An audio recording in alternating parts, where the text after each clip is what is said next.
remember, we have some handout printed in the beginning.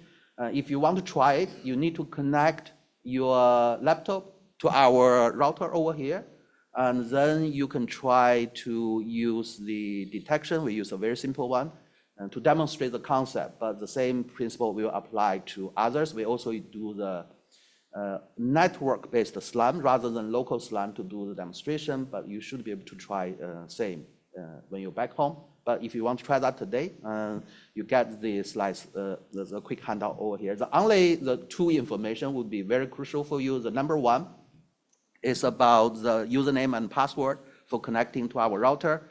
The number two is about the ROS domain ID, because I don't know how many people will try it. You have to have your own ID instead of using other people's ID to get conflicted connections. You have to use your own ID printed on the paper.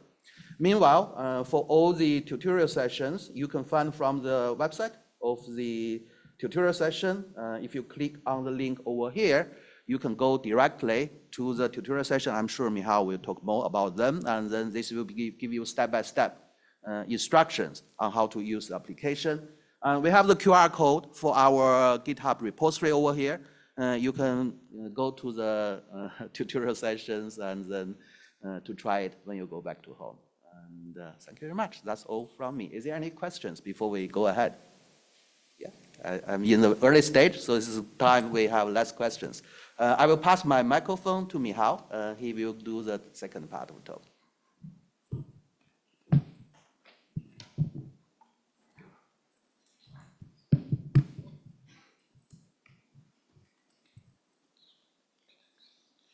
So until Michal connects, we continue with a demonstration of the connected robotics. The scenario is about network-based SLAM in unstructured real-world network using crop. And the presentation is offloading SLAM from robots to edge.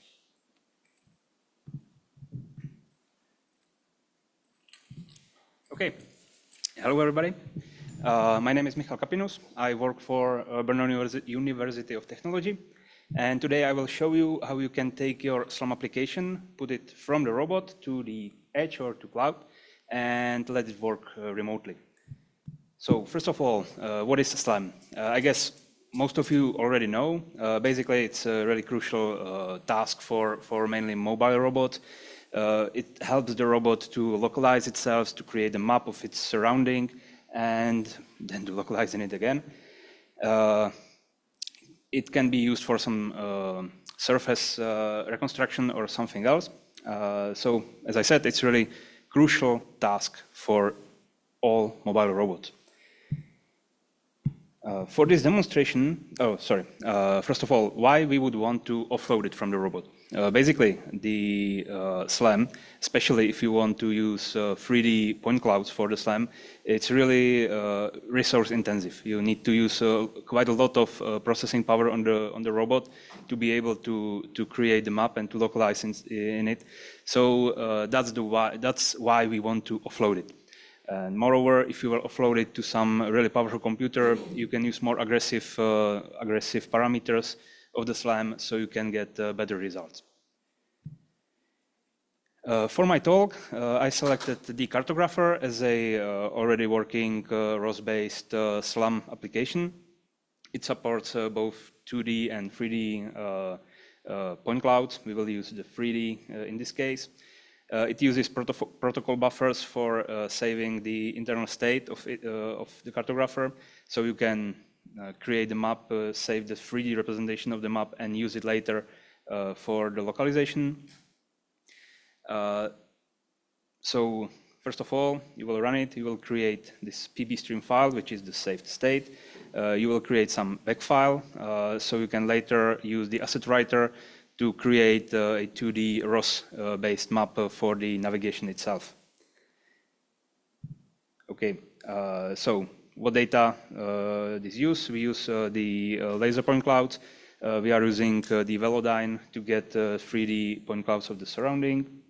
We use IMU, which is giving information about the rotation of the robot or the position of the robot according to the Earth. We use odometry, so we have some like dirty info about the robot movement, which can help the cartographer to estimate the precise position. And it also uses some data about some info about transformation on the robot. So basically the position of the sensors regarding to the robot. So it can transform the obtained data to the frame of the robot. So these are the data that the cartographer uses, and the data we need to move from the robot to the edge if we want to offload the cartographer. So what is our approach? We use something we call relay. We will talk more about this in the next presentation. Right now, we only need to know that relay is some application that will allow you to set a list of topics, ROS topics on the robot that you want to move to some remote place, to the edge, and vice versa. So we use this relay, which has a client and server, and we deploy the cartographer alongside the relay server on some remote computer. We can use the 5G-ERA middleware for this, which will be explained again in the following sessions. And we deploy some relay client on the robot. And this will allow us to transfer the ROS data over the WebSockets to the edge. We decided to split the mapping and the localization into two parts. So because both these phases, the mapping and the localization, has different demands for the data transmission. During the mapping phase, you really need all the data you can get. So you need all the point clouds, you need all the odometry, all IMU, and you don't want to lose anything because it will decrease the quality of the map. So in the first phase, we create the bags on the robot. We're recording the bags on the robot, and we iteratively are sending them to our network application using the relay, and we are collecting the data on the remote server.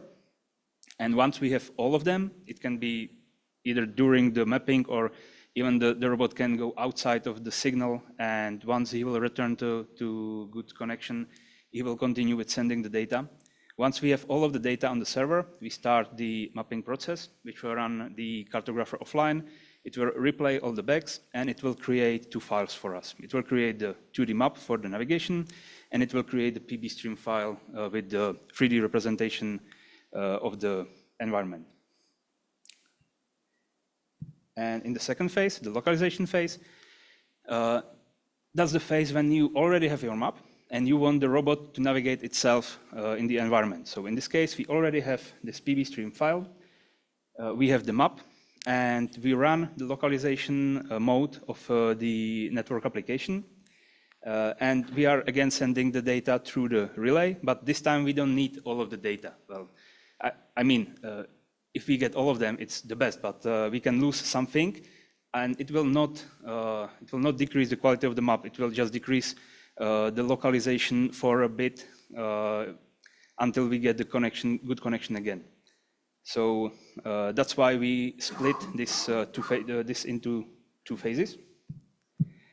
And now I will talk shortly about some challenges we were facing. First of all, the 3D point clouds are quite huge, so we needed to somehow compress them. So we decided to use the Draco free data compression library, and it enabled us to shrink the point clouds to like 1/4 of the original size. Another problem was that there is different frequency of all the data we need to pass to the server. I mean, the LiDAR gave us like 10 hertz of frequency, while the IMU and odometry is hundreds of hertz. And we don't really need all the IMUs and odometry because on the cartographer side, it will synchronize all the data. So it will throw all the IMUs and odometry that will not synchronize with the laser. So we only need 10 hertz of each the data synchronized, and so we only need to transfer this. So we create simple Python script that will do this synchronization on the robot side. And the third problem was the time synchronization. because for the cartographer or for the SLAM, it's crucial that both computers that works on this problem have the time synchronized. But in case of some remote machines like cloud machines on AWS, you cannot really synchronize the time on that machine. So we decided to use a quite different approach. And we are running our simulation, not simulation, sorry, we are running our SLAM application in the cloud with the use sim time variable set to true. So it thinks that it runs in simulation. And we generate the clock topic on the robot side with the time of the robot computer. We are sending it alongside all the data. So the cloud part thinks it's running in simulation, and it uses this time from the clock topic. And in the end, we have some video. Maybe I can run it locally. And yeah, we can see the robot there as the transforms ROS transforms in Arvis. And in this moment, it's running in the localization mode, and the robot is sending all the data to the remote computer, and the remote computer is sending the transformation between the robot and the map back to the robot. So you can see that there are some point clouds aligned with the map, and the localization is working remotely. So this was just a brief story of how we were working on offloading the SLAM. My colleague will then show you the demo with the real robot remotely from Valencia. So, okay, this was all from me. Thanks for your attention. Is there any questions for the session? And we will move on to this, just, very quick demonstration they have in the simulation, and they have also the true deployment of the offloading SLAM. Go ahead, please.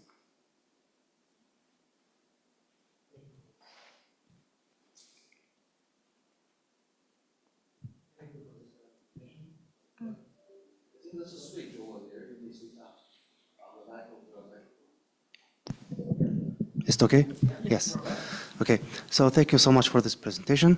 Just one question, because I have some problems using practice using a Jackal with the Auster OS1. So the first question is, are you using the same version of ROS between your cloud systems and your robots? And my second question about this latency, about using when you use just one robot, you say that it's move and send ROS back to the cloud, but then how it's move autonomously? So he's using 2D maps for that, or there is limited computation using on the robots?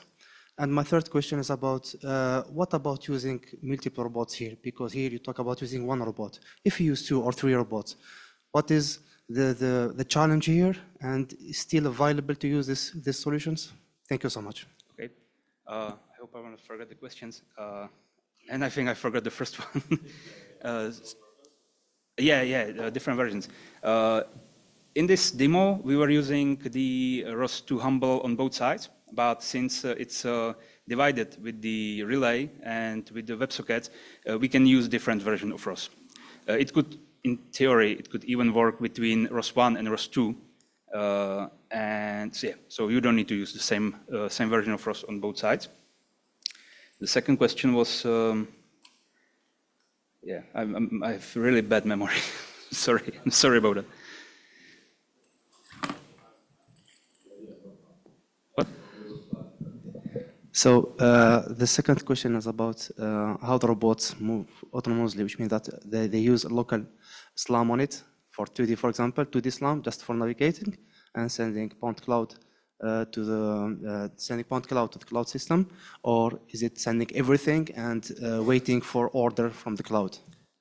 In the first phase, it's only sending the ROSBECs, and in the second phase, it don't use ROSBECs at all, and it's sending the point clouds IMU and getting the localization, the transformation between the robot and the map back. Okay. So does it answer your question? More or less. What I want is do you use any SLAM, 2D SLAM, for example, on the robot? No, local, no. So no he SLAM. completely receives information from the cloud, right? Yeah. Okay. We use the navigation on the robot. For the navigation of your We robot. use the navigation. Like, Yes. That's directly on the robot. Okay. But the localization is running remotely. Yes. My last question is about if we try to apply this for a fleet of mobile robots, not just one, but a fleet of mobile with different sensors. Because here we are just talking about using LiDAR and EMU. But imagine that we are using another sensor, like as example, in my application using gamma sensor.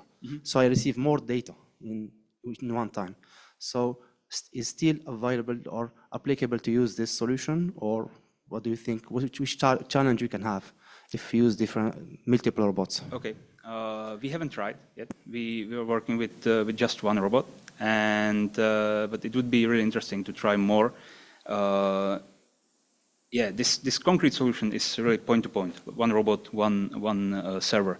But the relay itself is prepared to serve to more than one client. So like in other cases, we have object detection and you can run multiple clients with just one remote application. So we can do that, but it will be, there will be a limitation with the amount of data the server can process at the time. So yeah, in theory, it would be okay, but we would need to test it. Okay, just information for the first question. I tried to test it with different version of ROS2, doesn't work. I need to use, it was very important to use the same version. Otherwise, it was impossible to receive data. This is my feedback about that. Thank you. Yeah, but I will talk about it later, but we have no ROS2 communication between the client and the server. We have WebSocket communication, so we translate the ROS messages into WebSocket or JSON representation, send it there, and the same on the way back. So we really can have different versions. Okay, thank you so much for that. So just adding another point to the question, it's a very good question over here, and this is exactly the reason, if we're using native ROS communication, sometimes it is challenging. And then we have to find some way to scale it up, and then that's why we go through WebSocket. Locally, use ROS traffic, perfect. But if you want global traffic, go through us, go through relay, then that just resolve it. And the other thing is that we mentioned for multiple robots, if you have more than one robot in the fleet, you want to control them. We're trying to do this, it's a virtual environment. So everything here between the relay client and relay server is instantiated for you virtually. You have virtual LAN for that. Then we can instantiate another virtual network for another robot. So it's kind of, we want to hide that from the user, then you can focus on something you are familiar with. But on the other hand, for the cloud, they do the instantiation, they do the VPC for you, they do the virtual network for you, then you can just benefit the scale up. But we will talk about that later on. Thank you very much for the question.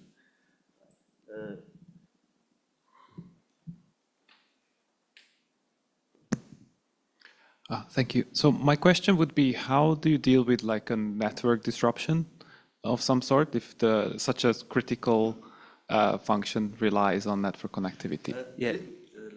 Okay. This is a very good question. We have next presentation on that one. Yeah, just briefly, in the first phase, we deal with it with using the bags. So we really make sure that even if the network is bad, we are sending only the bags and we make sure that all of them are delivered. In the second phase, it will just lose some data, and in that case, we cannot really do anything about it because the robot, in most cases, doesn't care that he will know 10 seconds later that he was at that place. He wants to know the current place. So we are only sending the latest data, and we only use the latest data. And if we lose something, yeah, we cannot really do anything about it. Okay, any more questions?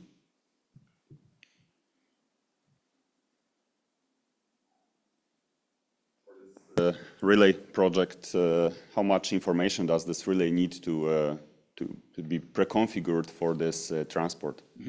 It will be covered in the second and third section. Basically, you need the list of the topics with the name, with the type, with the QoS you want to use, and with the compression, if you want to use compression. And then the client just needs the address of the server, and that's it.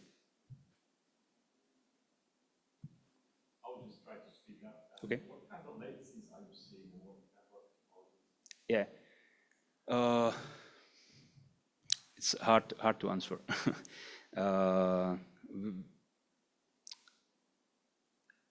It also depends on the placement of the relay server. Say if the relay server is very close to the relay client or the relay server is far away from the relay client, Yeah. they have big impact.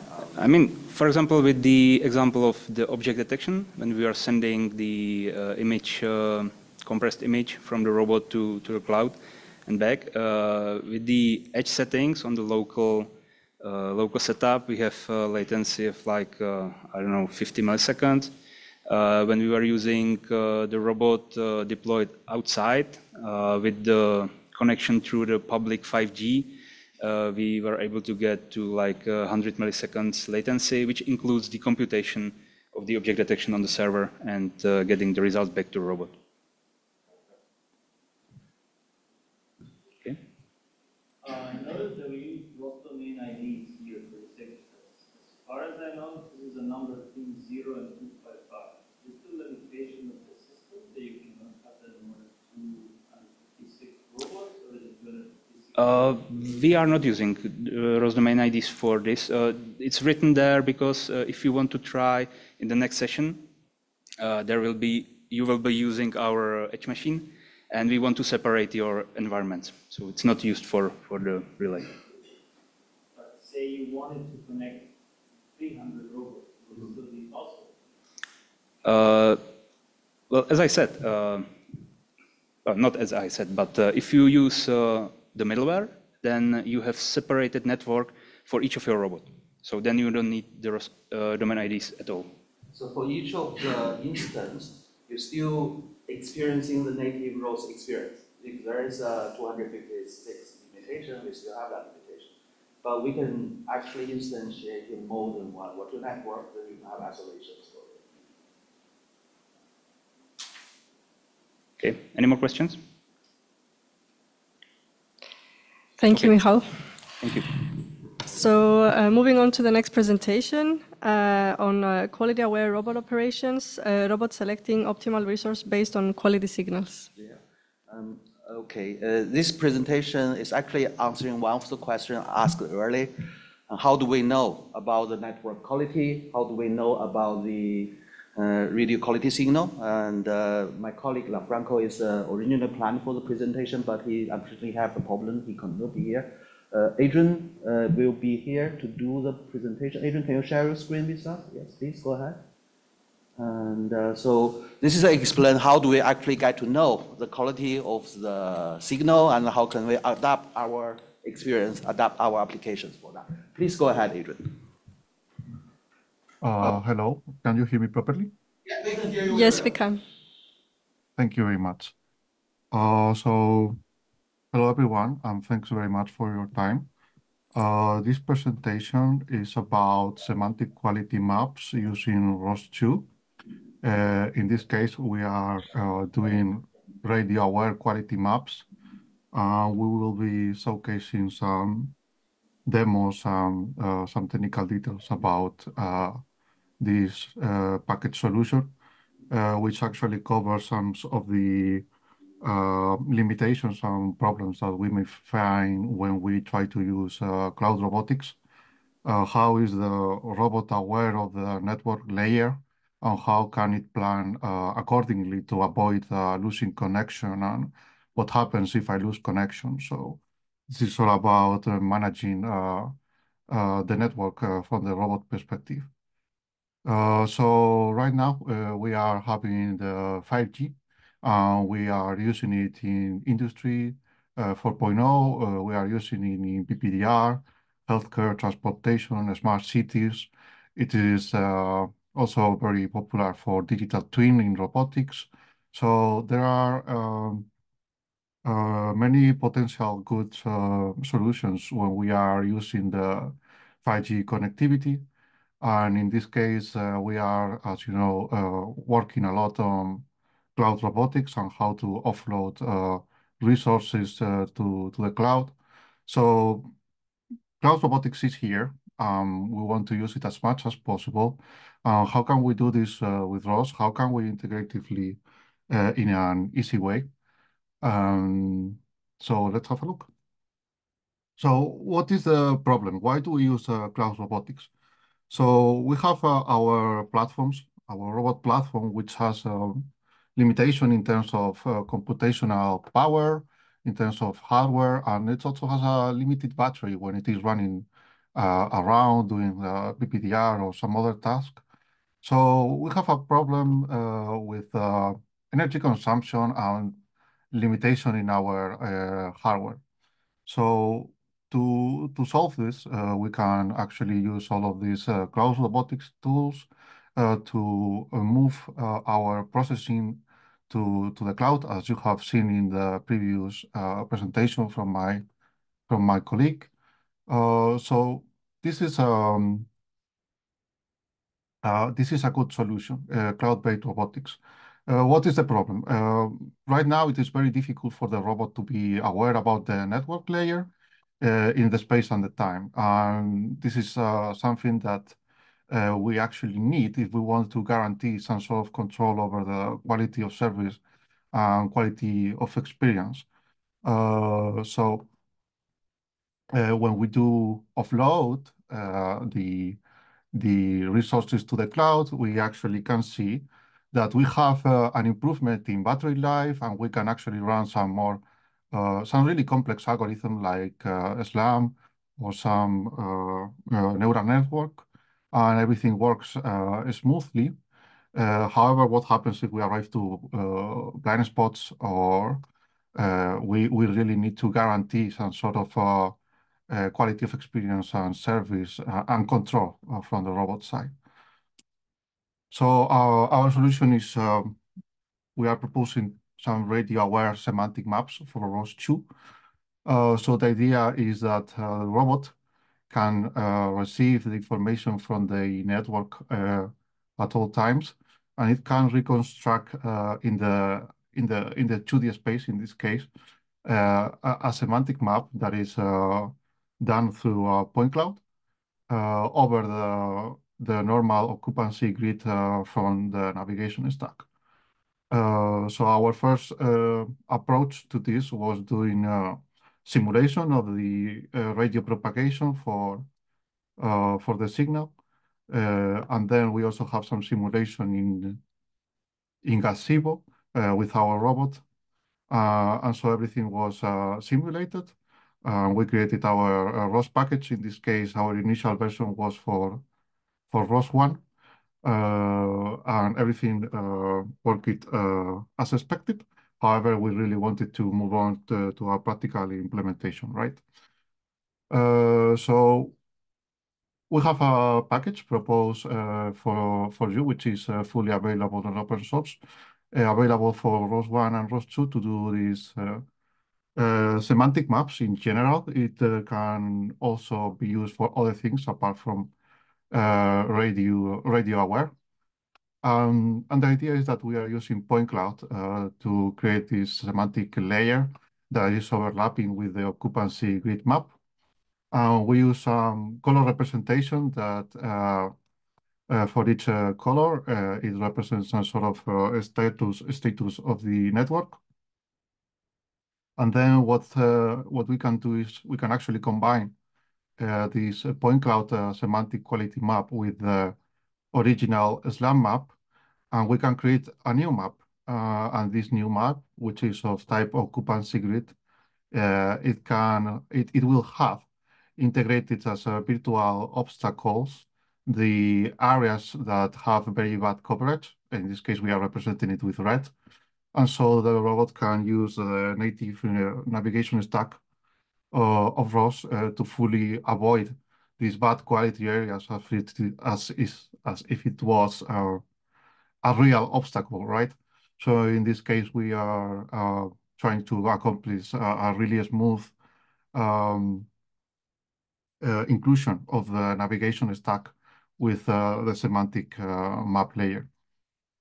So we also have some services, ROS services available, which are very handy, like saving and loading map.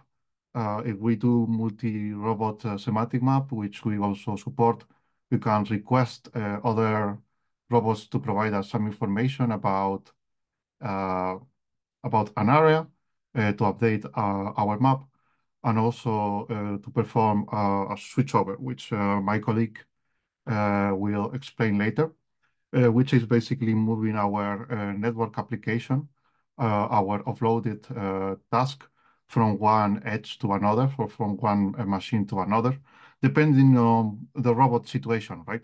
So the robot is able to decide, okay, I have a very bad coverage.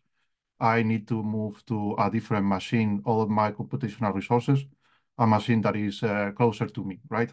So it can ask for this automatically. So for our real experimental test, we did a test in Athens with Enterprise OTE, which is a telecommunication company. We use the Robotnik's Summit Excel platform with Teltonika router, a 5G core infrastructure.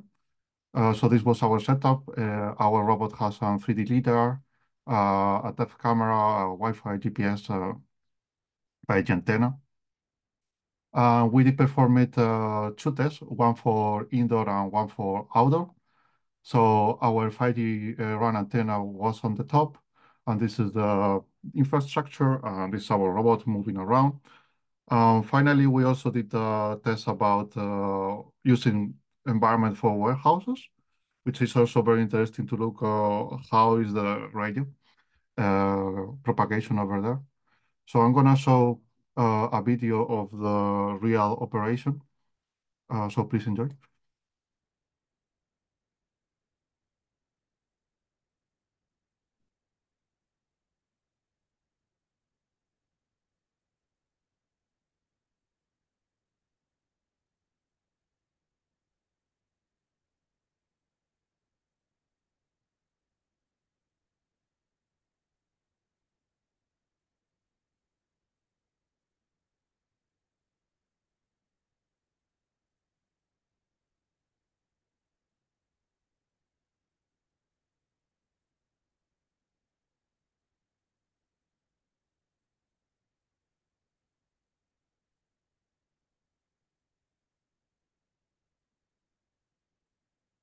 We're trying to say this is a map, and then to use this map to guide the behavior of the robot.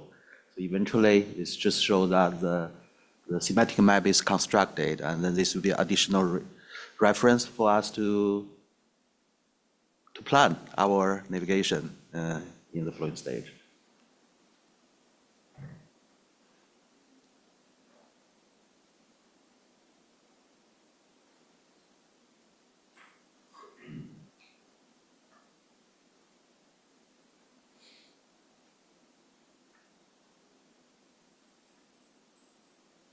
Okay, let's continue.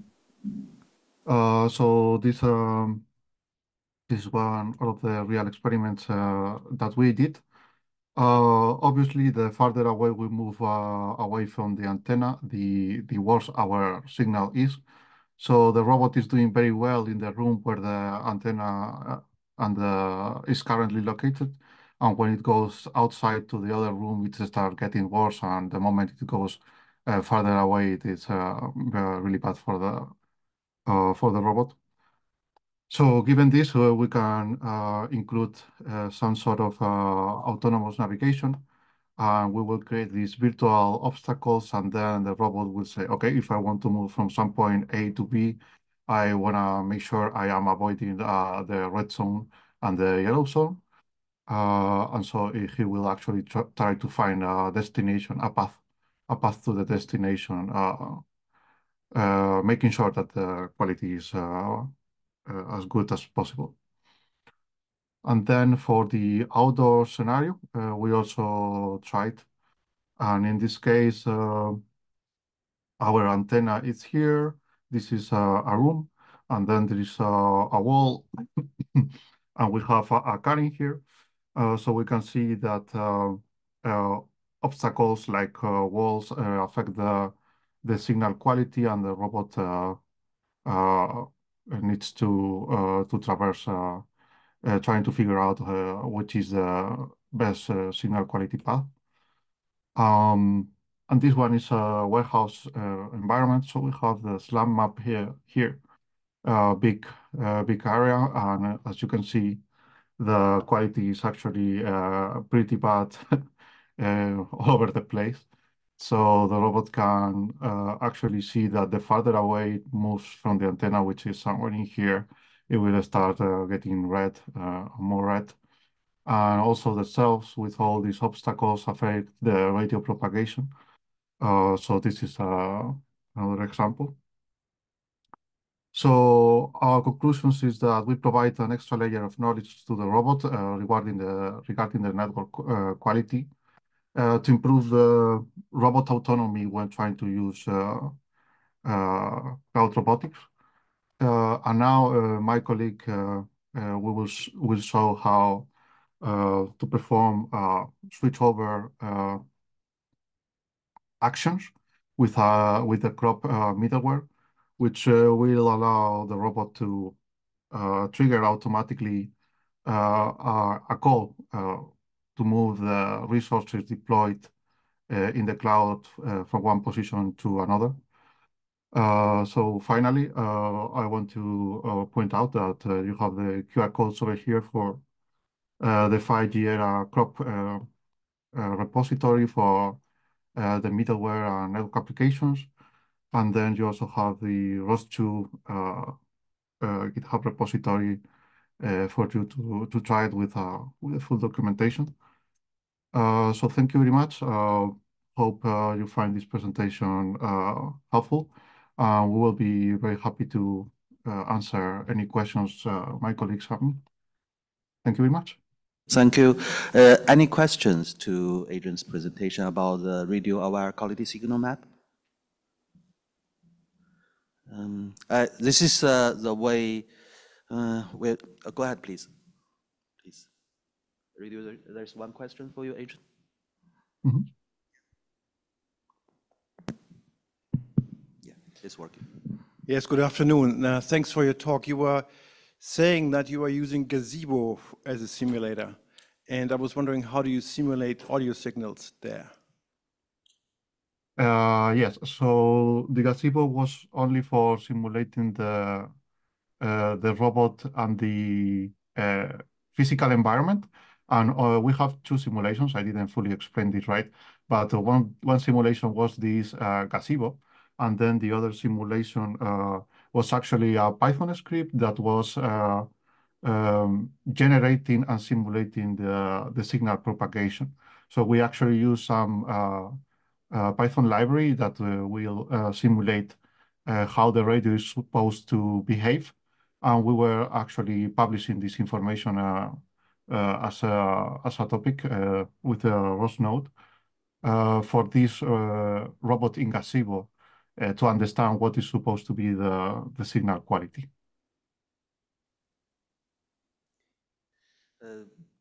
We try to, when we build this project and we have this problem with the networking side of the developers and then robotic side of developers, and it's very hard for us to find a common language for both of us and to build the development together.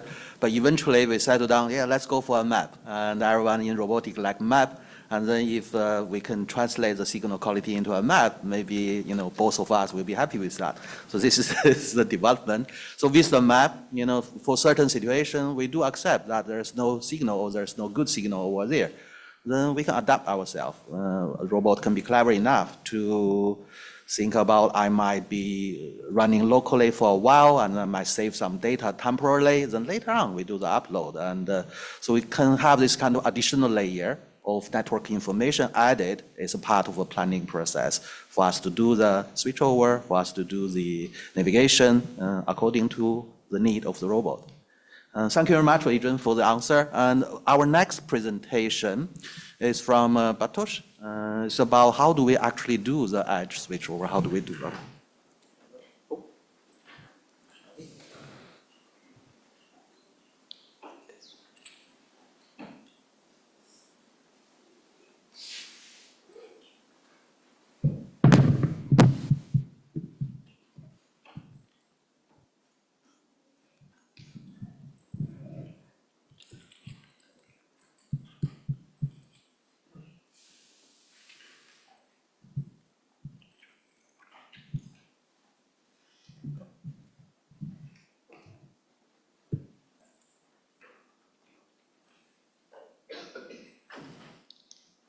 Let's just give it a second to appear. Okay. So, hello everyone. My name is Bartosz Bratus. I'm from University of Bedfordshire and I'm a software engineer. And today I would like to talk to you how can we enable the resilient and robust service by autonomous edge and cloud switchover. So what I'll cover today is I'll briefly explain the scenario in which this switchover is applicable. Also, I'll give you an example how you can use the crop or 5G-ERA middleware to enable this switchover process and explain exactly step by step what is happening during this time. So our scenario is we are utilizing the robot. We're using the robot which is utilizing the SLAM application using the relay client mentioned before by my colleague Michał. And also, robot is running the semantic quality map that my colleague Adrian has mentioned in the previous presentation. In this case, we are operating not on 5G, but rather on a Wi-Fi signal. And we are running our service in the local environment. But what is differentiating this situation is that there is another 5G network that at some point provides us better capabilities than our Wi-Fi. So how in such a scenario, when we are moving from away from the Wi-Fi router, we are decreasing the strength of the Wi-Fi signal, what can we do to actually keep our robot service running, to keep the connection between the network applications running in the remote location and the robot? So in this scenario, what needs to happen is we would have to switch to 5G signal and lose the connectivity to the existing service. But how do we actually keep the service running is by utilizing the switchover process that actually that allows us to redeploy the existing robotic service network application from the local environment to the cloud environment and maintain the connectivity. So how do we enable this? We enable this with the crop or 5G-ERA middleware. This is the component that you have already seen in the previous presentations. And the 5G-ERA middleware is the distributed orchestration system that allows us to deploy network applications and robotic services on demand. So when the robot requests to use some application like SLAM or object detection, the middleware will answer this call and automatically deploy this service for the robot. On top of this, the 5G-ERA crop middleware allows us to automatically deploy the relay server alongside the network applications, so it will efficiently enable the communication between the relay client and the remote cloud. And for this, we are using this by enabling virtualized software-defined network. So we are creating a connection between the robot and the cloud. So let's come back to the switchover process. What exactly happens during this time? The switchover process is requested by the robot when the robot enters the yellow zone on the semantic map area. So it means that the signal from the semantic map is decreased. The robot automatically then sends the information to the 5G-ERA middleware to request the switchover. The middleware then plans the best possible location that it can switch to if there's, of course, another middleware running that can facilitate this request. And then the middleware contacts the other middleware instance to deploy the requested network application. Afterwards, when the network application is created, the middleware that received the request for the switchover deletes the network application that is running, and and the relay client receives the information that the address of the application has changed and automatically reconnects to the new address. So when do we perform this switchover? There are a few criteria that we want to meet. First of all, the most important one, the existing signal that we are connected to is too weak to reliably work with the remote service. We have additional middleware instance running in some cloud location that is also accessible by the robot. And this other network should provide us the better quality of the service parameters. In the case of 5G network, this would be better throughput, better latency, and a better latency. So this would be the cases where we perform the edge switchover. So what I'm going to show you over here is a very quick demonstration of the edge switchover.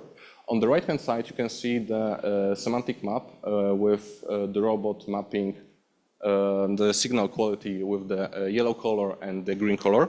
In this case, we have a bit of the reverse situation, because what you can see over here is the strength of the 5G signal quality. And when we will enter the yellow zone, you will see that the number of network applications, robotic services that are visible on the top two screens on the left-hand side will change at some point. On top, we can see one of our local edges. And on the other screen in the middle, I believe that there is instance of the 5G-ERA middleware running in the cloud. And finally, on the bottom, you can see the output of the robot from the semantic map. And I believe in this case, object detection application that the robot is running.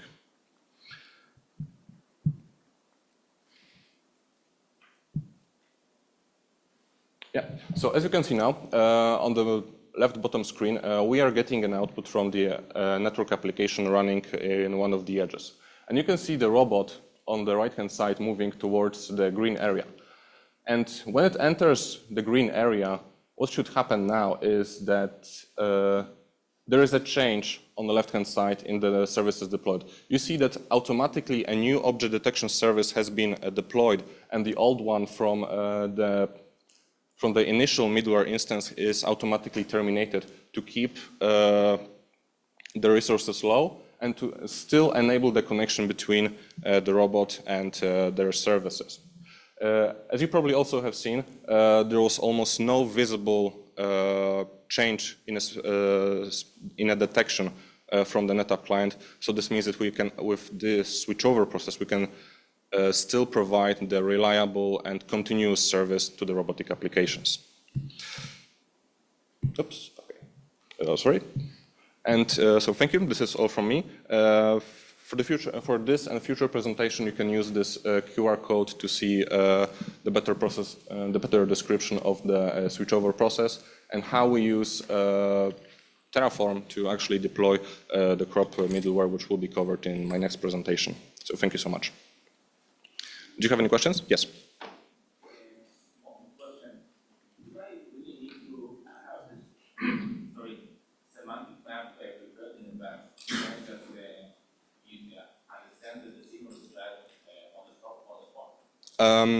Yes, definitely you can. This semantic map actually triggers one of the processes within the 5G-ERA middleware, which you can also request manually if you realize that your robot is going into the weak signal. You can manually request the switchover process to the cloud, and your robot will still will use the newly deployed cloud applications. Any other questions? No? Thank you, Bartosz. Okay, thanks so much. So we continue with the demonstration. The demonstration is about the summit connected to AWS Cloud for PVDR surveillance tasks. And our colleagues who are connected online, Guillaume and Sandra, will begin. Hello, can you hear us? Yes, we can. You can go. Good morning. Good afternoon. Good afternoon over here. Okay, okay. I'll just give you a brief. Okay, so this is the robot. If you can put, maybe we have to pin maybe me or Sandra. It depends on because Sandra will show in her computer the RPs. I'm going to start the presentation. Just a moment. Full desktop. And I don't know. Can you see my presentation? We can hear you. We are clear. Please go ahead. Okay. Hello, everyone. This is the presentation of the network-based SLAM in an unstructured real-world environment using crop. I am Guillem Garí from Robotnik. And here with me is Sandra Moreno. Both are from R&D department, and we are working actively in 5G-ERA. So this is the quick index of what we are going to do. We're going to show the components, the processes, and we are going to the demonstration. First, let's see what 5G-ERA can bring us to robotics.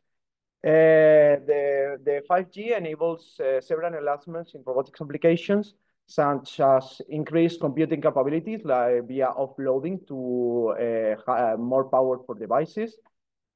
Also, quite related to that, we announced the autonomy of the robot. And also, we provide the robot with the new features and capabilities. And also, we increase the network communication robustness using cloud and edge capability. So what we are going to show here is PPDR, Public Disaster Relief use case.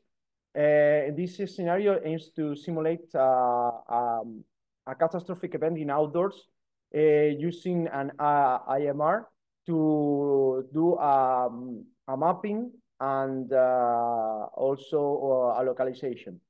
This task will be really beneficial in this kind of scenarios. So let's move to the components. I'm going to present briefly the robot for this demonstration. This is a Robotnik Sumiket XL. He has skid steering kinematics. He has an IP53 outdoors IP rating, so he can work for outdoors. It has ROS2 and Humble natively. And we have as an MIU a vector nav VN100. And also we have a LiDAR, RoboSense RS LiDAR 16 and an Axis camera 5054 with pan, tilt, and zoom capabilities. More important, we have a Teltonika Root X50 5G router. And also we have an RKT GPS U-Block C099. And we are remote controlling with a PS5 controller. So what are the benefits of the remote mapping?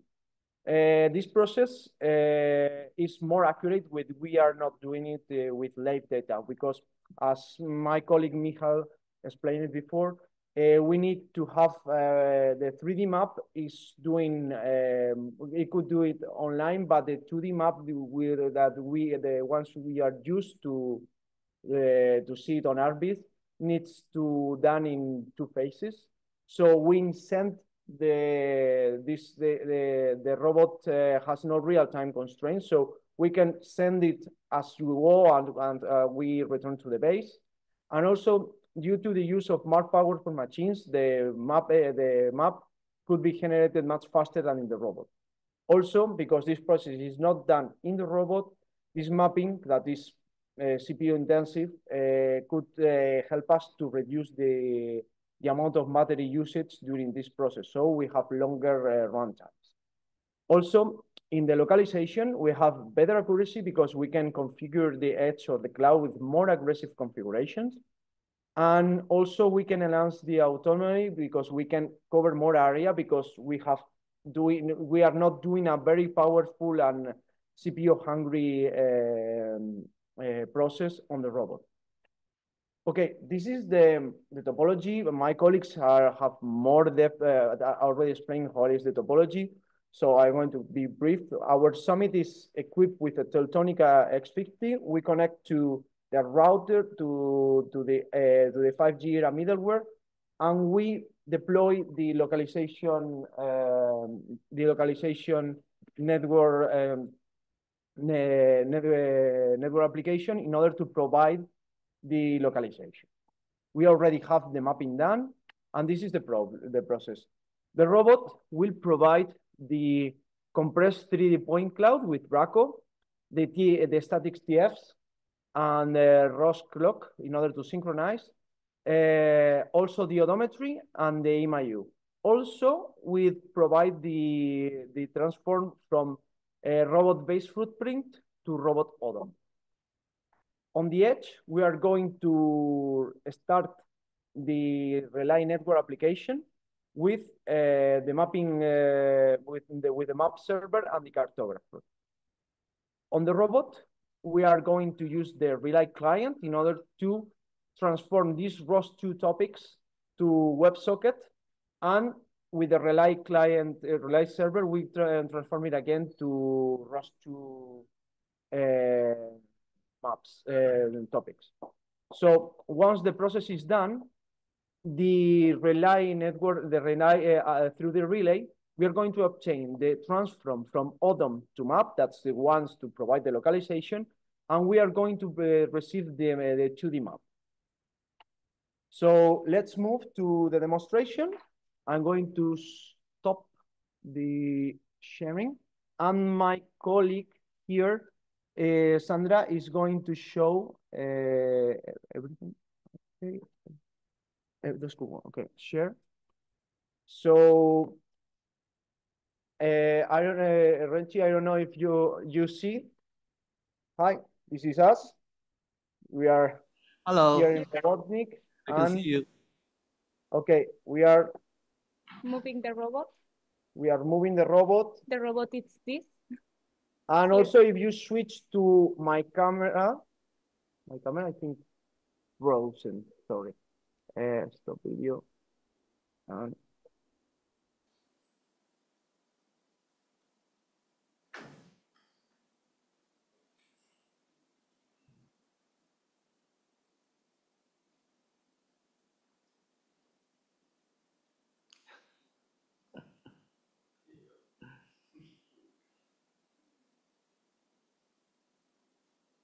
Typical when you do live.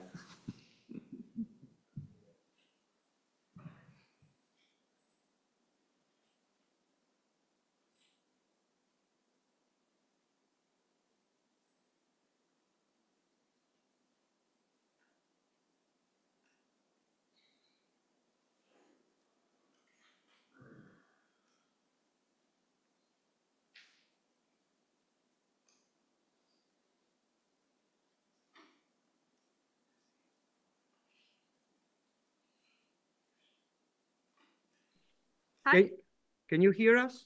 We can hear you. Okay. I don't know, maybe. Oof. Okay.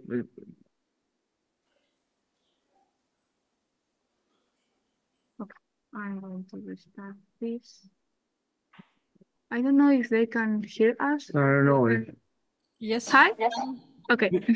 Just Give me a moment, please. okay. Just a moment. Okay, we lost the. You both have your microphone enabled, so we have a big echo here. We can hear both of you. Okay, so just a moment. We are restarting this live. This is a problem with the live. We just lost the connectivity briefly, so we are restarting everything. So just give me a couple of minutes. Take your time, no rush. On the edge.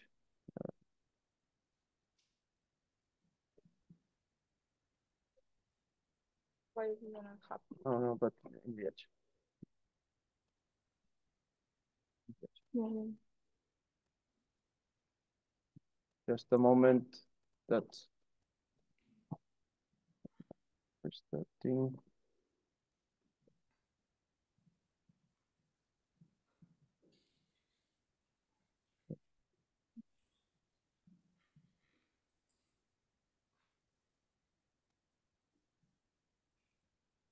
Just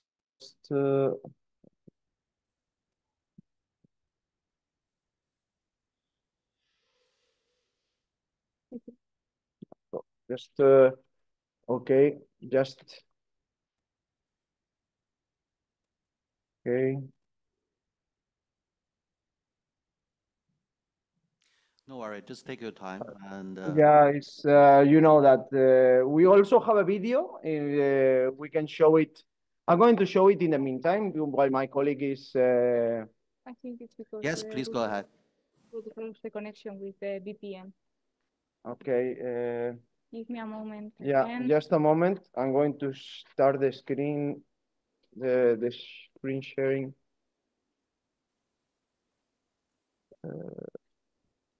it's okay. I think the robot lost the connection. Okay, I'm going to show the. Try to. Okay. Presentation.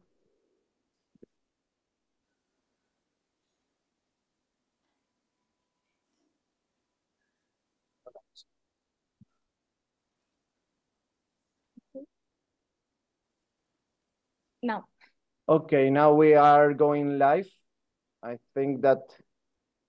Okay, Sandra, can you share the screen? Yeah, I thought I was sharing, but yeah. We will have the screen of the robot, and I guess Yeah. Okay, just share screen. Okay, and go to now and put the here, and we are going. Okay. Now.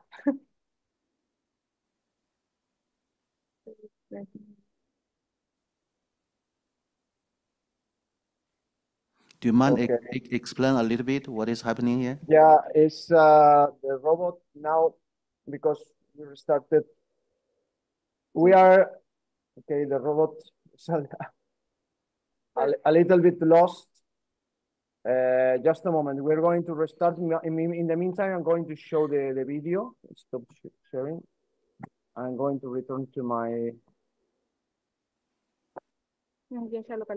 Okay, now it's located. Yeah, it's sorry, it's a demo. It's that's why we have it the video. Share screen because sometimes the cartographer tries to, as you can see, that the robot is moving. You can see here. This is the 3D laser scan, and okay, this is the live camera. If we see it around here, we are here live. You can see you, And yes, you can see you. we are receiving the transformation from the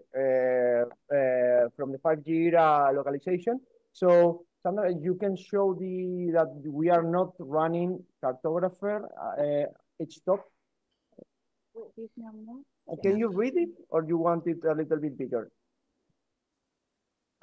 This is basically the same demonstration what Michal showed you with simulation, but this is one extra live one with fully. Okay, we don't have anything in cartographer here, and we can show that we have plenty of things running in ROS here. So the robot is the navigation. Also, one thing we can show that is that we can also send the navigation point and the robot will move. Okay.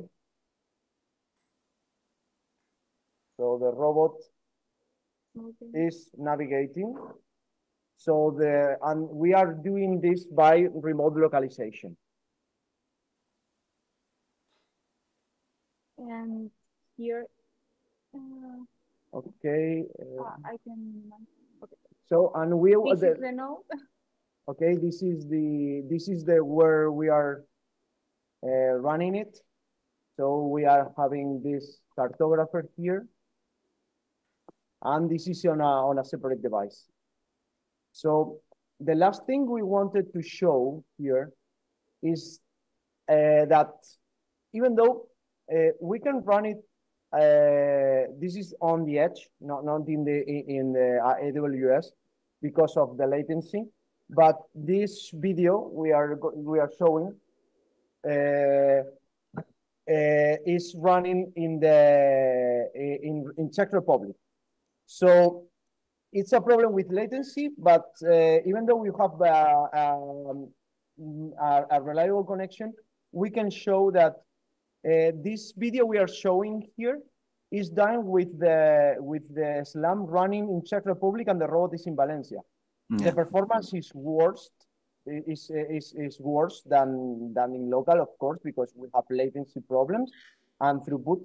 But you can see that the potential that we can done this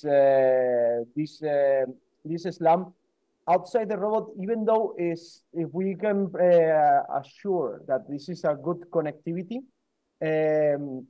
we can done it even in the cloud or in a closed edge. Mm-hmm. And I think, Renchi, this is the end of our presentation. Thank you very much. Thank you, Guillaume. Thank you for getting up so early this morning. Thank you very much. Thank you. Thank you, Sandra. Thank you, Glenn. So this is just, quick echo what Michał showed you on the offloading of the SLAM to network location, and then they do them locally. They also do that from Valencia to Brno, which is a few thousand kilometers. And for the scalability, I think we are quite happy with the way they are scalable.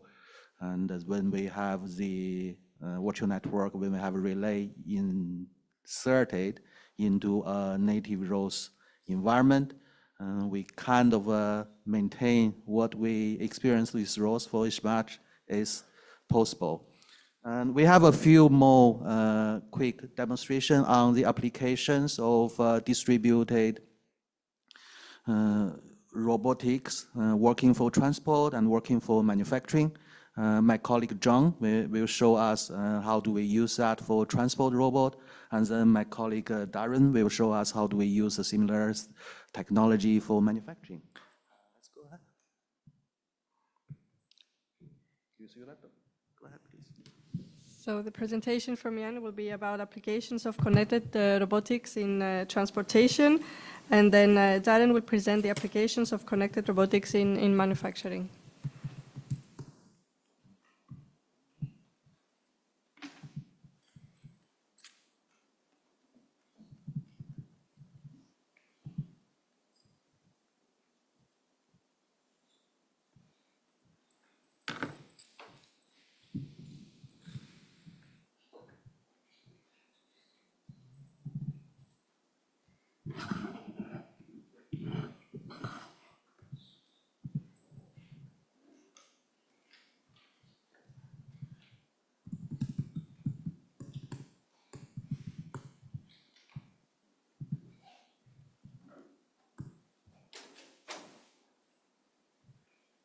See.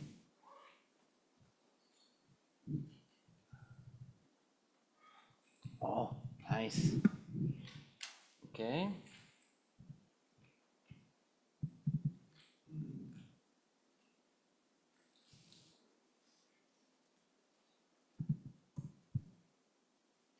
So.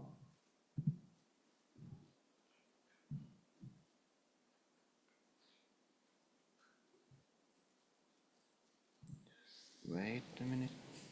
It doesn't want to work.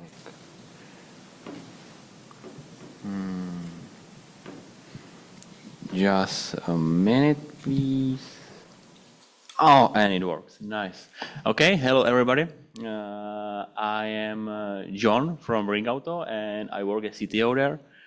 And today, what I want to show is how the connected robotic platform can be used in real environment. We as a Bring Auto, we produce autonomous last mile delivery platforms. It's a 1-ton weight car that roams around closed industrial areas like chemical plants, mechanical engineering plants, airports, basically in every location, in every industrial plant or any application where you need to move your samples, move your material when you need to move something from place A to place B, and it's during or by the outdoor manner. Yeah. So, and this is our two use cases. On the left side, we just deliver some parts in Konsberg. On the right side, we just deliver chemical samples in Borchardt Chemie in Ostrava. Okay. We, as a Bringout, are part of the 5G-ERA project, and we're basically the user of the connected robotic platform, and we use all the layers, the ranks you showed at the start. Yeah, we are developers that deploy our application to the edge infrastructure. We are developers that deploy our application, net application, locally on the robot. We are the administrator of the network, and we are the integrators of all the solution at all, because we need to have all the infrastructure in our hands, because we need to prove that everything is safe and everything works as expected. Because some of these applications, for example, like collision avoidance, it impacts the safety of our robot. Of course, we have like our main safety system as part of our autonomy system, but if we are able to use another safety system by the cameras, for example, because this collision avoidance is based on the camera stream, then it's really a huge advantage, because we can really significantly increase the safety of our solution. Yeah, and this application, it literally consumes the video stream, and it produces, as you see, the warnings that you are too close to some obstacles, that there are some warning that is approaching, for example, the car or any other pedestrian or any other the van that is driving alongside you. So that's the collision avoidance application. The second application we tested, and which is for our case quite significant, because we drive in industrial areas, and in the areas there are a lot of trains, like a lot of rails and a lot of trains. And if we want to have a fully autonomous system, like really without any interception by the human side, we need to recognize trains. So together, or as part of 5G-ERA, we developed the train sensor. Yeah, it's a real sensor. You can see that it's basically here. Yeah, it's a box with Jetson Nano, and it's deployed on our car as a sensor, so it's connected to the network. And we just say, okay, now please detect trains, and detect this train, and send us back the locations of the trains. And if there are no trains, or if there are no trains that are moving our way, then we just say, okay, now we can cross the railways. Yeah. The really good thing is that it's a net application. So of course it's deployed here, it's deployed on the white box, it's a sensor, but then we can take the application itself and we can deploy it on the edge. Yeah. So for our case, it's a really big advantage, because we already have cameras on our robot, because we need to record everything. If there is some problems around, we need to have the proof that it's not our mistake and etc. So we already have cameras. So if we are able to stream our video stream to the edge infrastructure, and if we are able to process the video stream, and if we are able to do a switch over, if we are able to do slicing, for example, it's really a huge advantage for us, because of course this type of application, it's basically not a problem to develop, but the problem is in detail. Yeah? The problem is that if you want to work in production environment, everything must work, everything must be 100%, and everything must be stable. And for that purpose, we use all the layers of the connected robotic platform and all the technologies that are developed during the 5G-ERA project. Because with any of the layer missing, with the slicing, with the switch over, with the possibility to run application locally or on edge, without all of these fine-tuning on the network layer, this use case, like train sensor and collision avoidance, is not, how to say English, it's not possible for us. Yeah? Because even if we have an application that runs locally, that if we cannot deploy it safely on the edge, and if we cannot transfer our data stream from the robot to the edge, then it's basically doesn't make sense to do something like that. So we, as a Bring Auto, use all the technology that was developed by the 5G era, and it's part of the connected robotic platform. Yeah.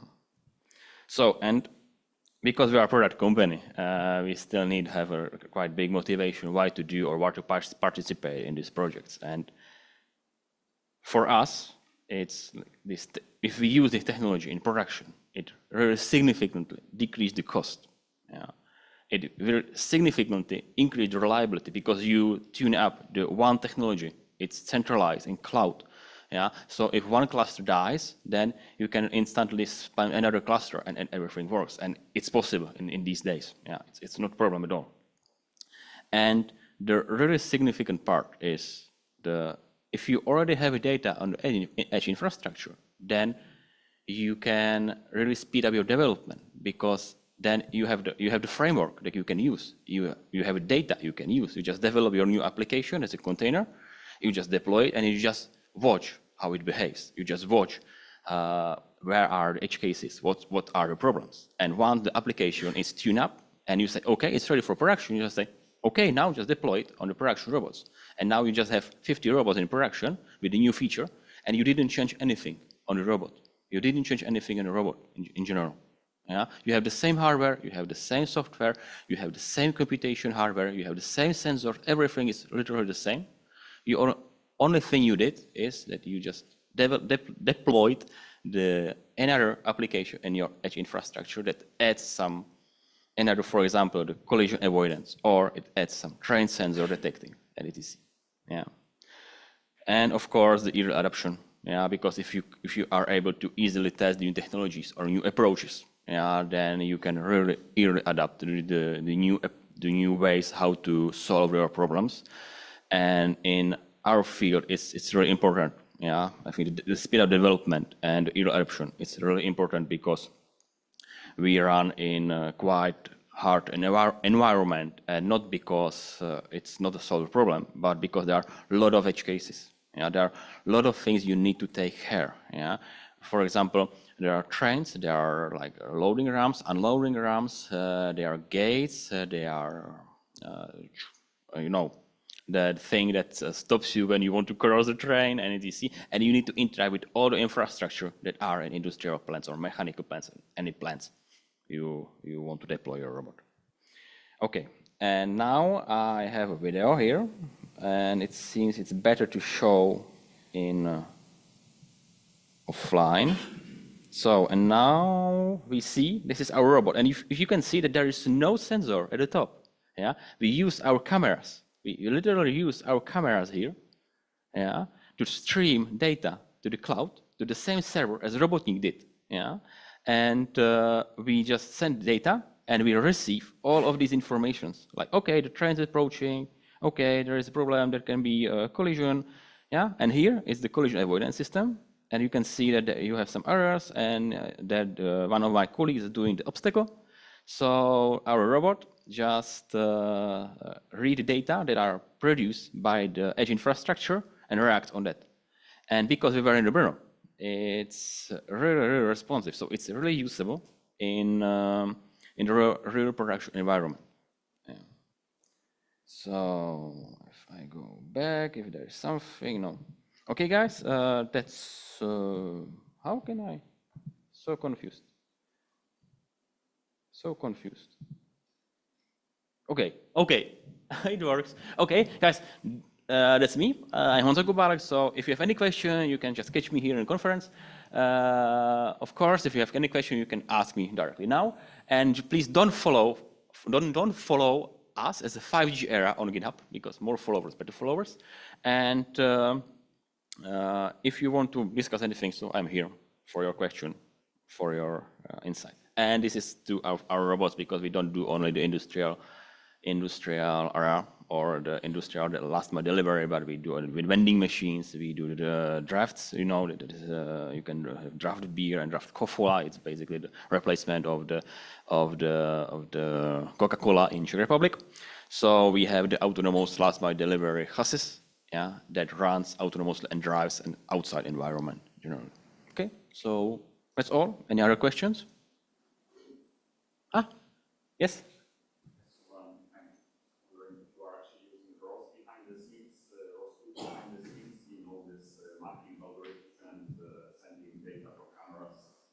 We don't use it for our sensors, for LiDARs, for mapping. We use it for processing the video. So all of these, if I go back, like collision avoidance and train sensor are based on video. So we stream only the stream from our cameras to the edge infrastructure. Then we have net application that process the data and send us the results back. Yeah. That was our use case, and that's what we plan to do. And the collision avoidance and train sensor was partly implemented by the ROS2. Yeah. But our use case in the Brig Auto is that, and it's maybe important info. Sorry, I was interrupting my thoughts.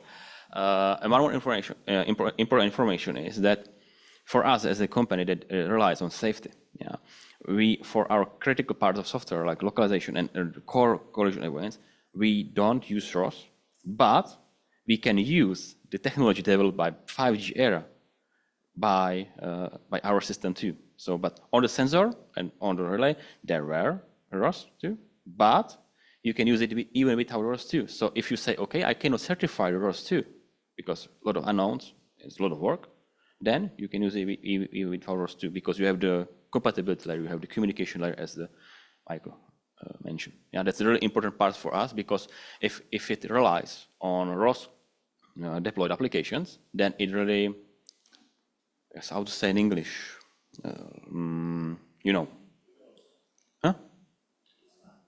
Yeah, it doesn't rely on ROS2 applications, so it expands our field of operations, basically. Okay, so, okay.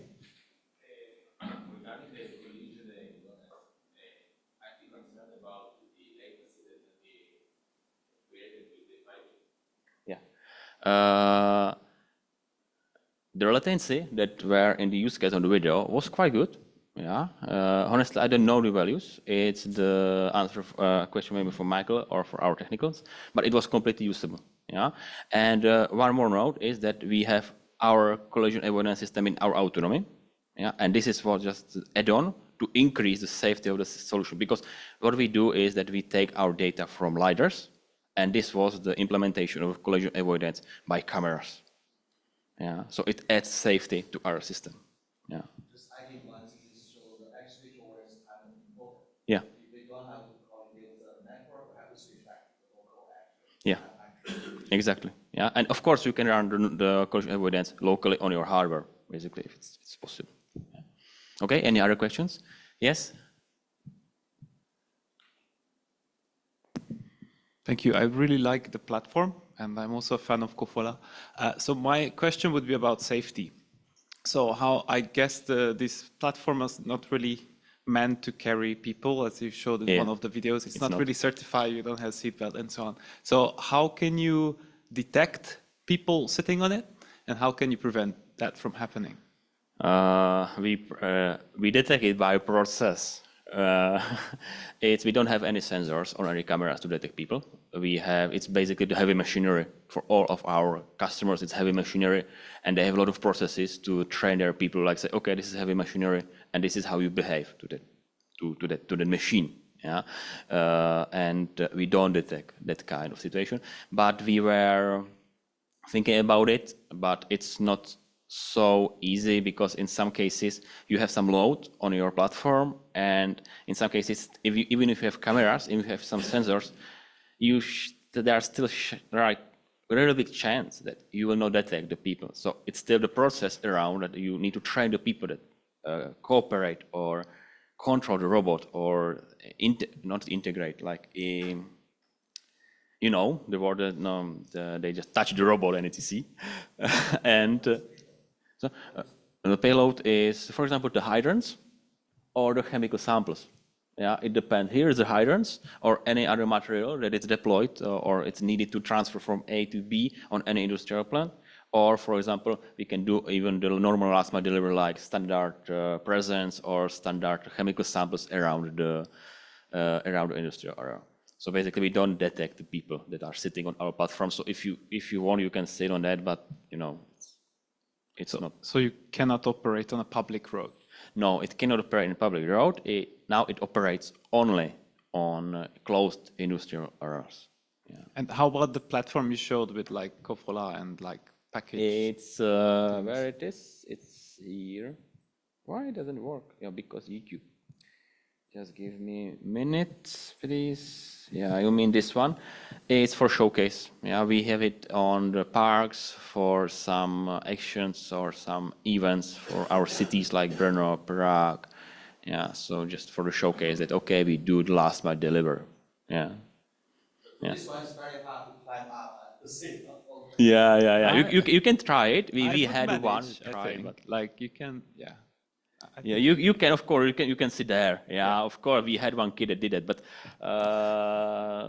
it's not recommended at all. But and the solution itself, it's safe enough. Like if you deploy it on the park on public roads, you need to have someone that's watching it. Yeah, on the place, not remotely, but on the place. So it's still there's some guards or some guys that just going around and say, please don't sit on our robot, please don't hurt our robot, and etc. Yeah, but our primary business case is to sell and operate robots on the closed industrial areas like chemical samples, mechanical engineering plants, and etc. Thank you. Yeah.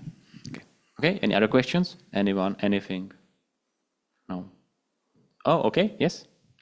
Sorry, to add on to the safety issue, you were saying that the 5G was pretty responsive, so that's pretty good. Like, I understand that. However, in cases like, I don't know, glitches or whatever instance that causes the internet to not working and you really lose connectivity, in those kind of cases, do you still have a failsafe in your robot locally to stop it from continuing whatever it was doing? Yes, we have. We have the primary collision avoidance system. Yeah, and if we lose one of the source of data for the collision avoidance system, then we can say, okay, now we need to stop the car or the robot, or we can continue because we have enough information from our sensors. Yeah, basically the collision avoidance here is just the another stream or another source of data. Yeah, that increase our operations because you have more data, you solve much more edge cases and etc. So basically, this edge thing has been well, like you said, addicted to the system. You still have your thing running locally.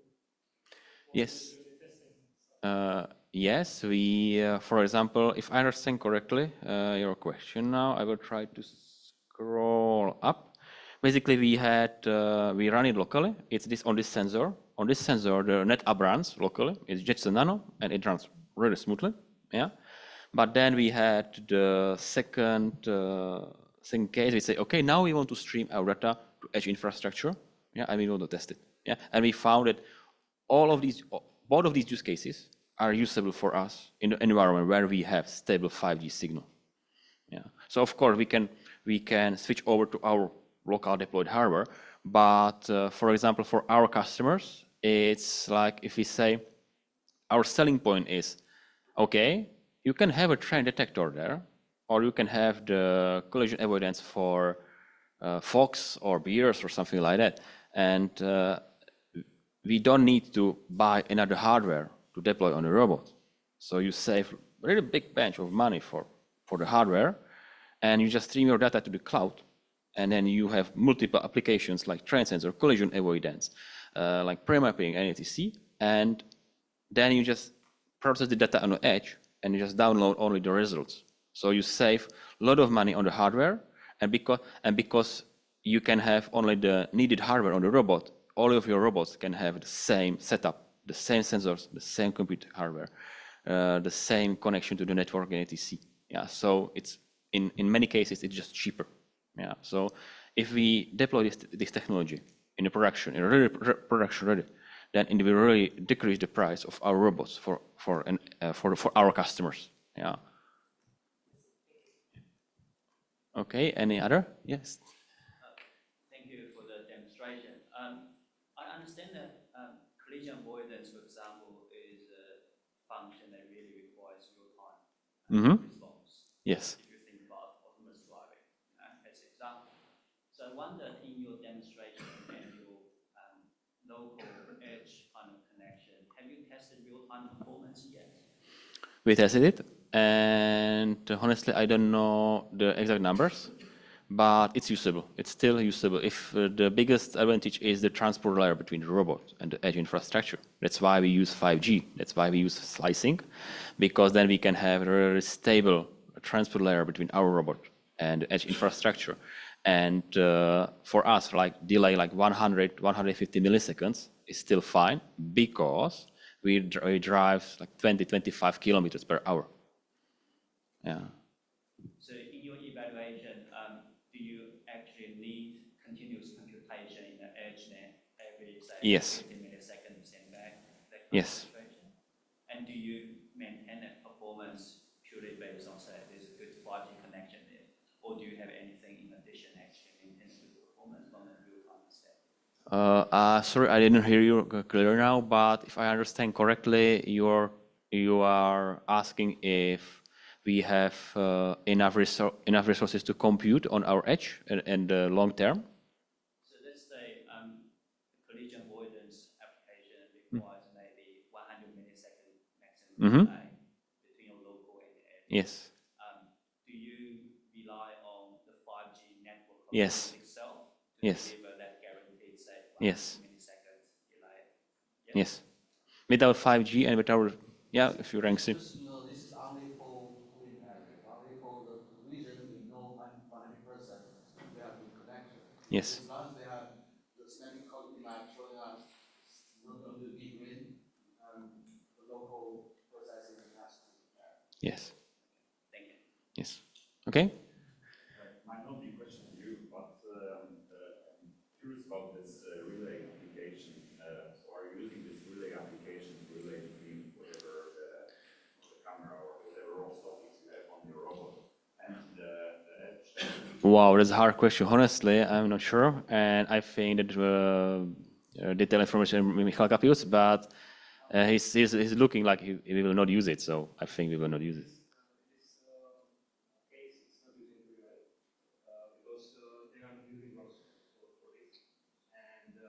The relay is built on top of communication framework that work with 5G-ERA, and they are using direct to frame.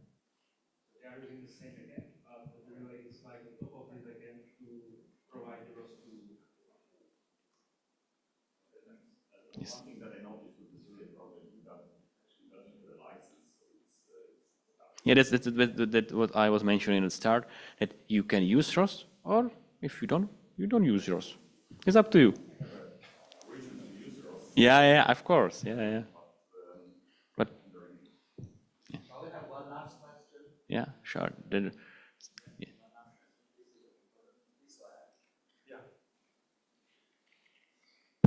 Well, I didn't want to ask, but I have to. It's about robustness. You brought it up again. It's if you look at competitions such as RoboCup, the small size league where there's an overhead camera, looking at a field with like radio-controlled robots, there's about a delay of 130 milliseconds, and they're connected with a cable, and that's stable. Even that stability isn't always that stable. So how can you possibly think that a 5G era, which is a marketing thing more or less nowadays, is robust enough to make it happen? I mean, I would be scared. Yeah, of course. Are you talking about the whole framework as a 5G era, or about the data processing on the? Well, the reality. In reality. You're driving with this vehicle outside, do you have like a test protocol in place where you say, of course. Whatever I have, if I'm in the very big urban area with lots of steel and concrete high rises, I might not have the 5G coverage I need. Yeah, of course we have. What we do, we have a lot of steps before we deploy our robots. First is the measuring the signal and like scouting how the environment looks like. If we don't need to do some improvements like add some antennas and etc. And in some cases, it's like they say, okay, we cannot do that. We have the bad signal here, so it's not possible to deploy this technology. Not in all places it's possible to deploy these technologies, but I think in the next 5 or 10 years, 5G will be everywhere. yeah, you know, in every factory, because currently we have a lot of customers that want to do IoT, a lot of, and they are talking, okay, we have 5G, just deploy 5G industrial grade 5G here and just do IoT by 5G, why not? And we say, okay, if you deploy it, then yeah, you have stable network and you can run your free for robots, and we can try to deploy our 5G-ERA technology to your place. But of course, the delay is a really big problem. But if you run in the good environment with the good 5G signal, with good 5G processing hardware, it works. Yeah, but if we're talking, if the 5G era or the technology framework is certified or is able to be certified currently, then the answer is obviously no, because you need a lot of iterations, you need a lot of years in the production. But I think it's only a matter of years. Yeah, we just need to test it, we just need to improve it, and once it's 100% ready, we can say, okay, now we don't need any compute hardware on our robot, we just stream everything on the cloud and everything will work. Yeah. So it's about a matter of time and about how many iterations you need to do to move your technology to 100% production ready. Is that answer to your question? Yeah, I'm skeptical though. Yeah, of course. That's. It's not going to happen. Yeah, I think yes. In next 10 years, it's. I mean, 5 years ago, 10 years ago, 5G came out. It was stable. It's not. But honestly, I think in these ages, because the really big obstacle of the 5G is the price. Because if you want to deploy the 5G on the industry, it costs like at least 500,000 euros per one middle-sized industrial plant. And because of licenses and etc. But currently there is a lot of open source. And we have a lot of companies, like a lot of 2 companies in Czech Republic that use open source to deploy the 5G networks. And now it's not 500,000, it's 100,000. Yeah, in next 5 years, it will be 50,000 maybe. We know, or 25,000. And even the 100,000 euros is really good price for a lot of our customers. They say, okay, that's not such a big amount of money, just think about it and discuss it. So I think it's moving the good way. Because at the end of the day, for their robot, they have local processing ability. So whatever happens, we can switch back to local. So that's kind of the background behind. But on the other hand, one thing we're trying to explore is that we want to have this kind of capability to be offloaded if possible. It's not saying that it's going to solve all the problems we have nowadays, but we still, it's the technology we have to adapt ourselves to the distributed environment. For certain applications, probably with short materials or some waivers, this could be really interesting. Yeah. It's what can be done with the robot is running very slow. In that case, it's no more than 20 kilometers per hour, something that line. Maximum, yeah. We're kind of reducing the requirement of latency. But I think on the other hand, we can have an open environment to offload the robot's capability to the cloud or to other edge devices. I think in general, this would be somehow we work on that. That would be the trend for us to see, yeah, technology now, they have 5G, they have beyond 6G. Then we will see when they are reliable for us to use it. But for now, we prepare ourselves to adapt to the distributed environment. One more note, maybe, because it's nice, Eden, is that, for example, what is really usage, or what is really in use in current our technology is a train sensor, because train sensor, there is no need to run real time. You just stop, or the predefined stop. You just ask for train data, train sensor detection, and just detects the train in 1 or 2 seconds, and you say, okay, there are no trains. So basically, it's a real time, but it's not the hard real time, like you need to really hard responses. Yeah. So for that kind of applications that are not the safety critical, like it can harm someone or it can decrease the safety of the solution, it's really good technology. Like you can deploy it, and then you have the train sensor, you have the loading, unloading ramp sensor. Yeah. So, and you don't need any other computation hardware to process the data. Just stream your data to cloud and just get, okay, there is a ramp, there is a train. Yeah, and that's all. Yeah. But given back to the presentation made by Adrian early on, they showed our 5G test bed in Athens. So even with our own 5G test bed, we have those red zone around, and we have green zone in some place, but we've got also yellow and red zone. So So kind of the technology is still moving up, but we kind of working on the robot need to not only be able to do the offload, but also should be clever enough to think about, yes, the environment is not static. The environment is not always reliable. We have to do things according to what is available. Yes, of course. Great. Okay, so thank you, everyone. Thank you, that's Jan. all.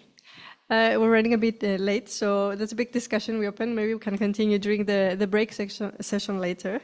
And we continue with a presentation from our colleagues from TWI and HAL Robotics about the applications of connected robotics in manufacturing. So the presentation is on my laptop.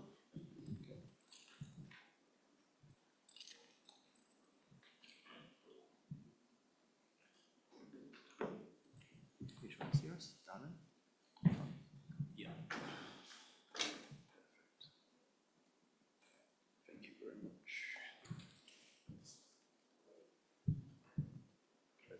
Yeah. Here we go. Very good. Okay, good afternoon, everyone. My name's Darren Williams. I've just arrived in Japan after a 14-hour flight from London, so apologies if I fall asleep on stage. So yeah, I'm Darren Williams. I work at TWI and Lancaster University. Both my roles are synergistic, focusing on digital innovation. So I focus on how I can put machine learning, artificial intelligence, cloud solutions, etc., on welding, manufacturing challenges. Previously, I've worked at Rolls-Royce, done an engineering doctorate. I'm a chartered fellow, a few other things on there as well. So in my presentation, I've got a few slides on who are TWI, what is brazing, why the 5G-ERA connected robotic project, and we'll look at the use case which TWI has used on this project. So TWI stands for the Welding Institute. Our headquarters are in Cambridge. I'm based in the Sheffield facility, that's north of England. We've got over 600 staff. We do R&D, basically in welding and joining solutions, and we're industrial focused. So we have an industrial membership base who come to us for consultation, support, anything welding and joining. So the brazing process, if you can imagine soldering joints, the brazing process is very similar to soldering, but it's done at a higher temperature, therefore the joints are a lot more tougher, stronger.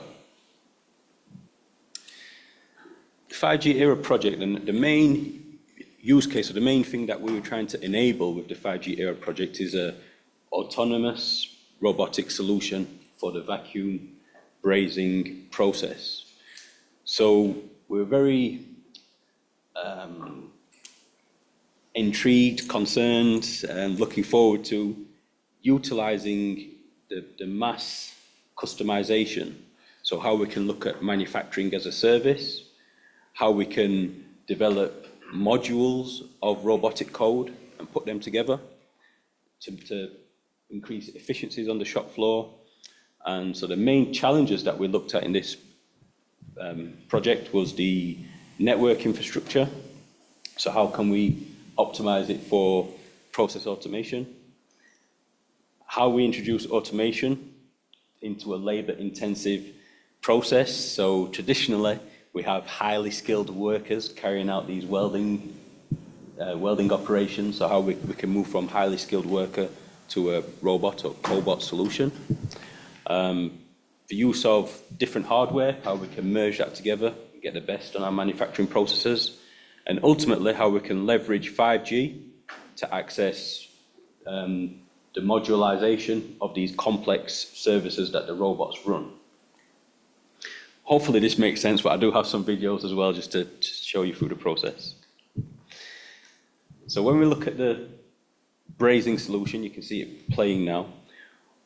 We've termed this manufacturing as a service, and we've been able to take the various steps pre-brazing and post-brazing and modularize them into various systems.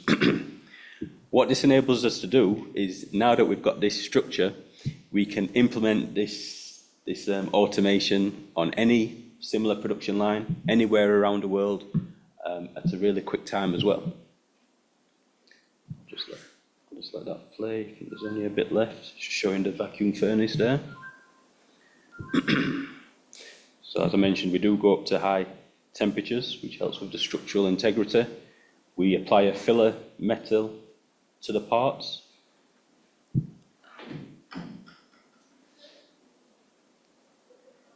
Yeah, and then we have ultimately brazed joints.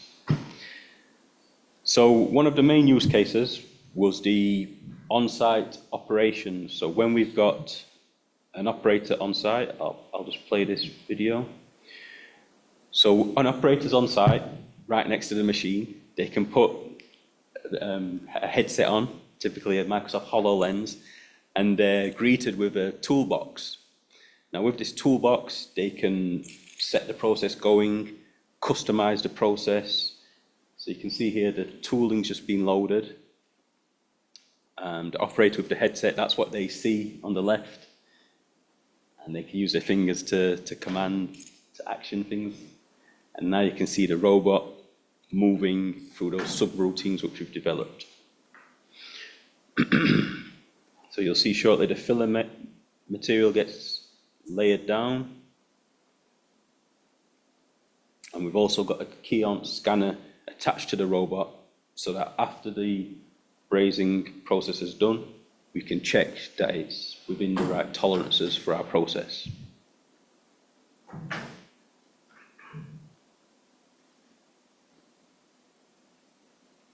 Okay, I'll just let this play a bit more. You can see now the laser scanner scans the process. Unfortunately, on this video, the camera quality has missed out the laser, but there's normally a red beam just scanning as it traverses the part. Another use case is for off-site operations. So we've got traditionally robot cells in Cambridge. If somebody's anywhere else in the world, they can put the virtual reality headsets on and get access to the operator's cell. Play this video. Oh, sorry.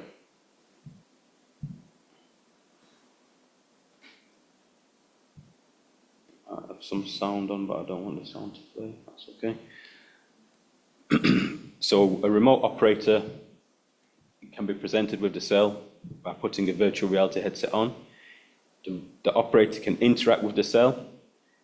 You're able to supervise operation. You can use this facility as a training program to train other operators, and you can use it to receive the live process information. So as the weld's occurring, you can get the furnace data, the joint data, positions of the robot, etc. So it's a very useful tool, what we've developed through the project.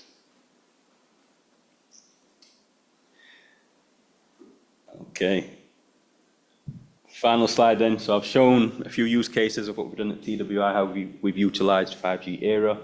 And I just want to thank the whole consortium. It's a pleasure to be here and some great presentations. Looking forward to the rest of the day. Thank you. And if there's any questions, feel free. Okay. So this is finishing the first part of just to show what we do. We will get the handout section for the second part, and then we will show you how to do that. In fact, we will say we build software that gives you the capability to do individual course application. And we will move into the second part. In the second part, we will show the process. You will change your role settings, and then you will become ready for the distributed application.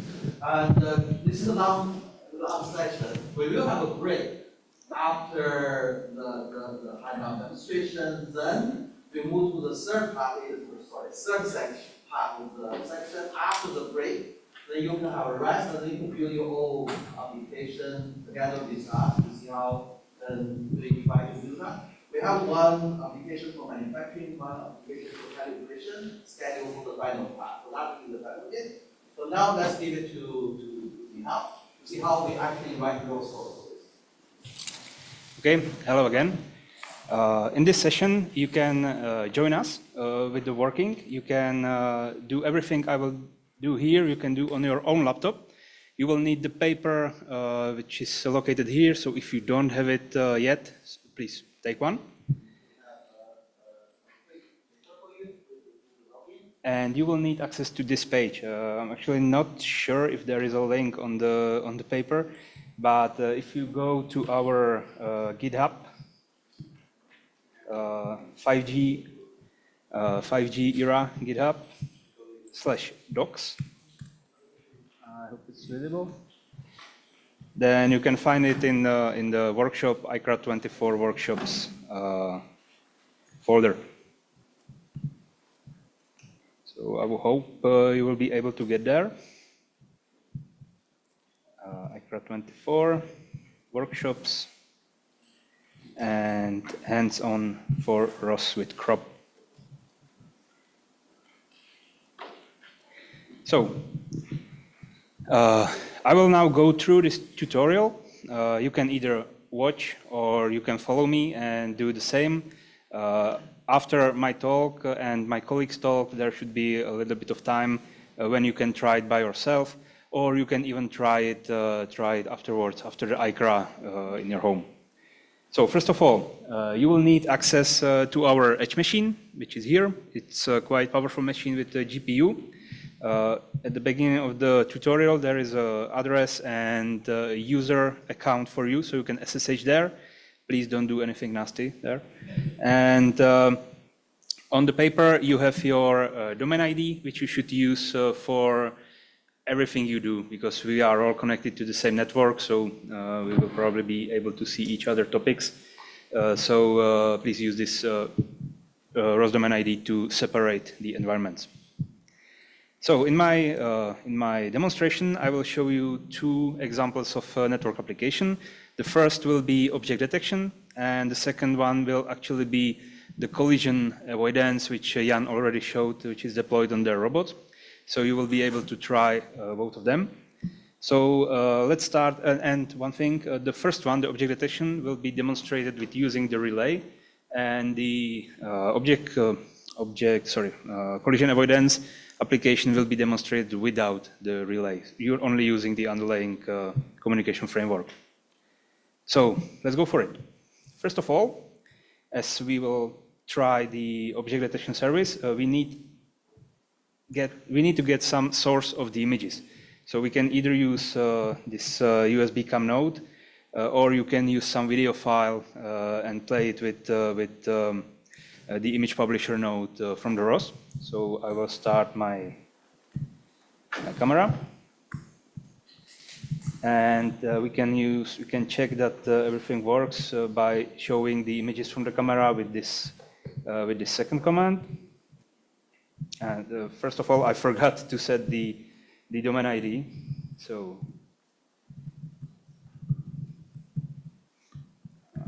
99.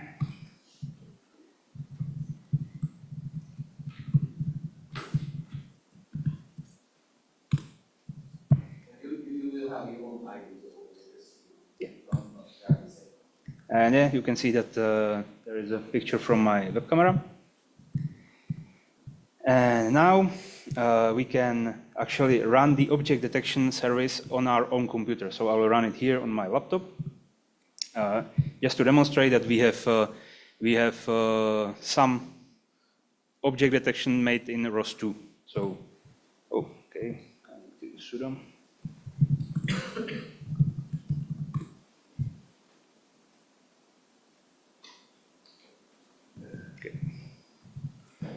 Yeah, it will be downloading the image for you, but we set up the local registry, so it should be not fast, but faster than if you will download from the internet. Are you using a local registry or are you using one from? I'm now using not the local, but I have pre-downloaded the public. Okay. So now the detection is working, and we can see the results because they are, just give me a second, they are published on the topic /ROS. So again, export domain ID.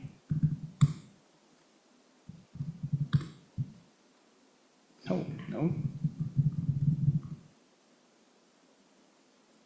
Okay, live demonstration again.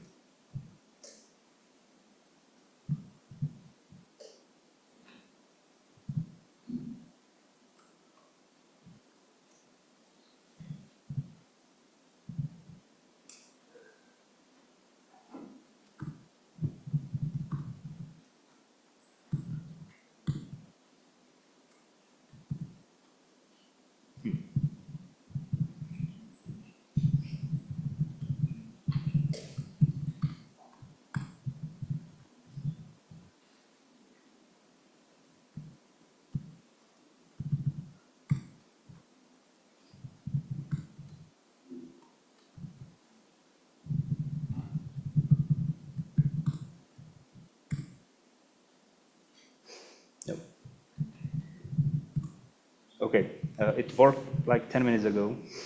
You have to stop this goes to the moment and start again once you change the domain. Yeah, I did. But I really don't know what's going on now.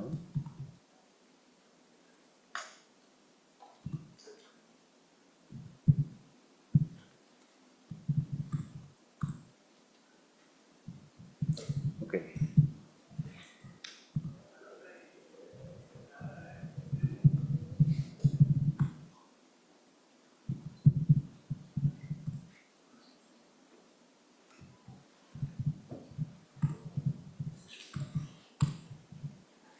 Okay.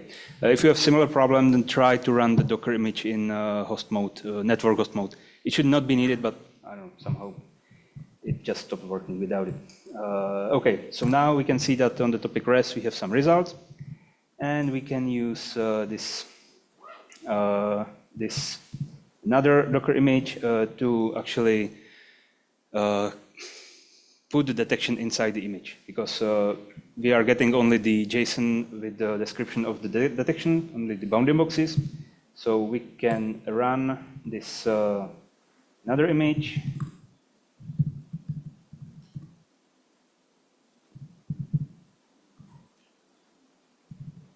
We need to again set the ROS domain ID.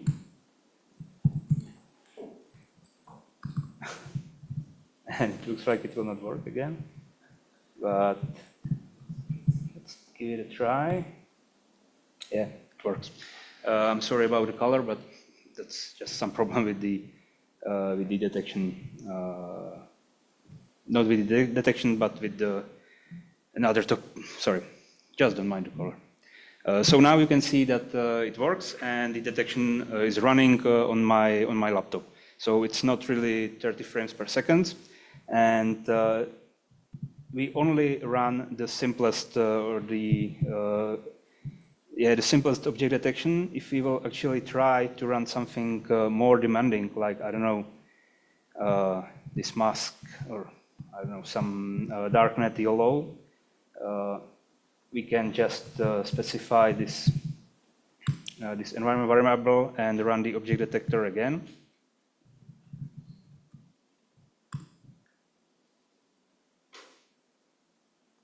And you can see that it's really impossible to use something like that on a robot or on some light laptop. So that's why we want to actually offload this computation to some more powerful computer. In this case, it will be this edge machine. So we can continue in this tutorial. Now we need to SSH to the remote computer, so you can do that, and we will actually run the object detector on the remote computer. So I'm already connected there, and we need to adjust the ROS domain ID. Yeah, in this case, to separate U from the edge, you should use 1 before your ID. So if your ID on the paper is 10, you should use 110. So you will be separated even from the edge. So we can run it. Okay. Now it uses the GPU for computation, so it should be much faster. And we will deploy the the relay server as well.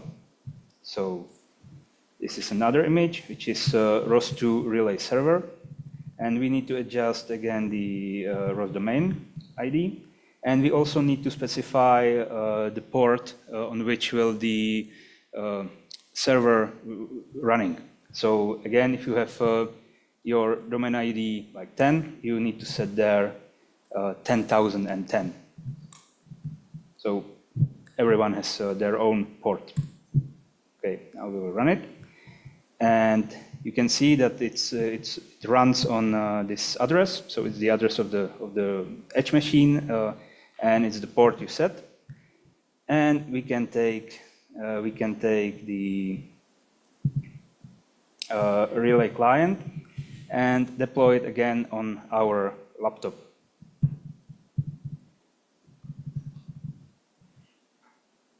So here you need to, sorry, it's not correct. First to relay client. And you need to adjust the NetApp address. So it's 10,010 for me. And you need to set the ROS domain ID to the one you're using on your laptop, so to the shorter one. So it can obtain the data from the camera.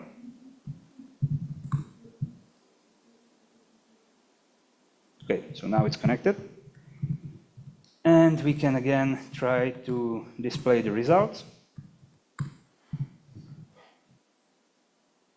Okay, and now it's quite smoother. The detection runs on the remote computer, and we can see results here. So if I will kill the client, it will stop because it does not have the data. The ROS environments are separated, so it doesn't work. If I restart the client, it will be again connected, and it will work.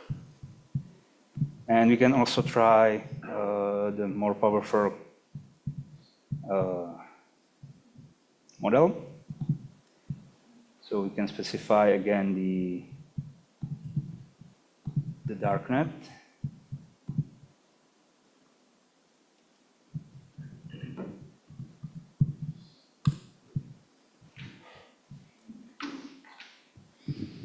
And you can see that even with the darknet, it still works quite good.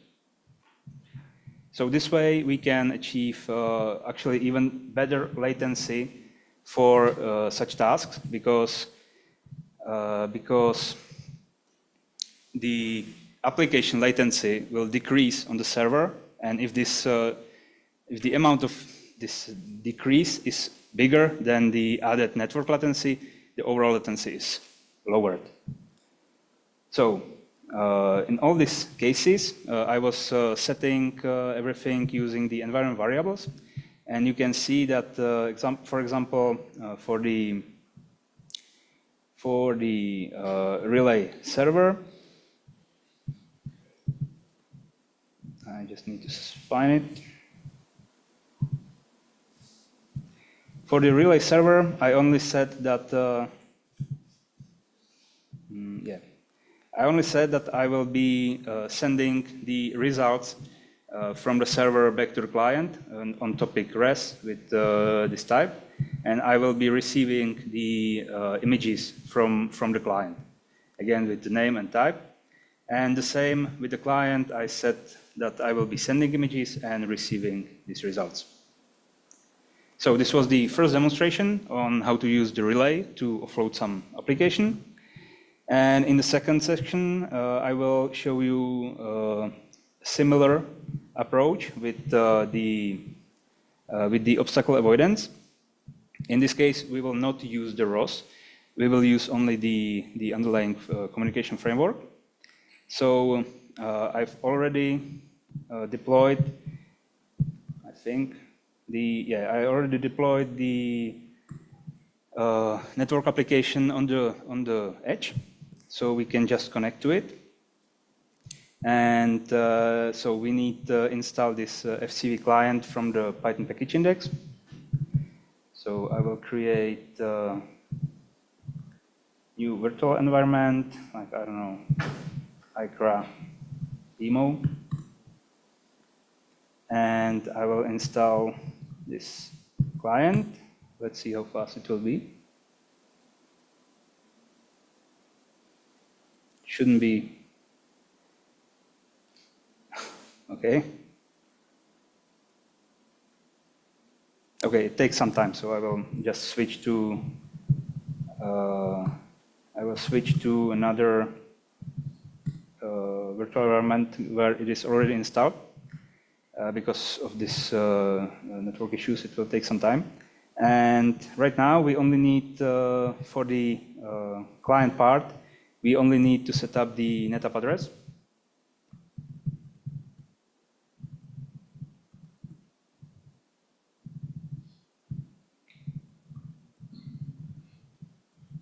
To be address of the computer.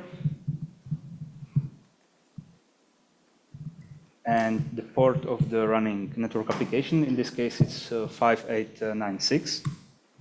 And now we can run the client, which will get some configuration with the settings of the application. It will get calibration parameters of the video we want to send. So this only works with calibrated camera. And it will get the video file for this demonstration because, as I said, it needs calibrated camera, so you cannot try this with your camera on laptop unless you have it calibrated and have the parameters.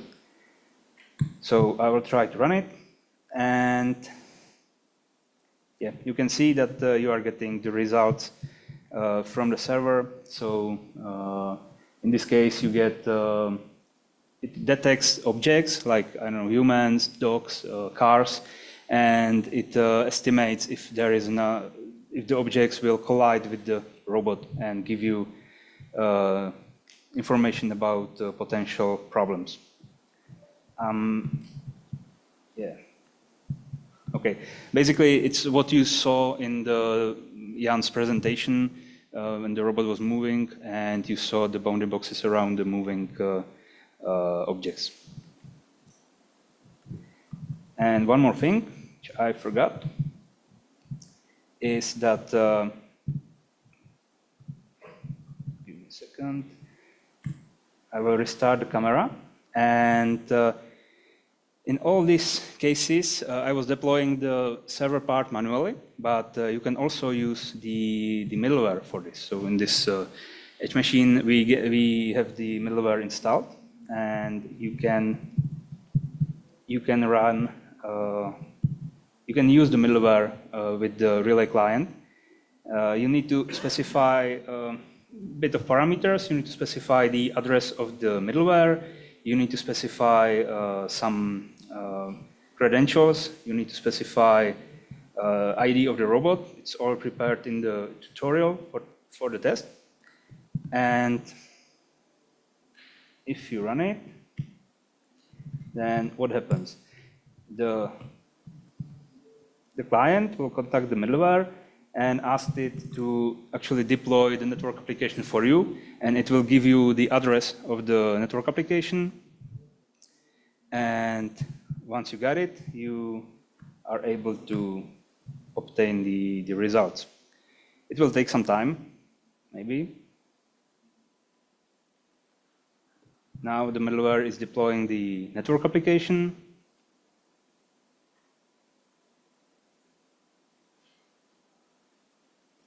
Okay, it's connected.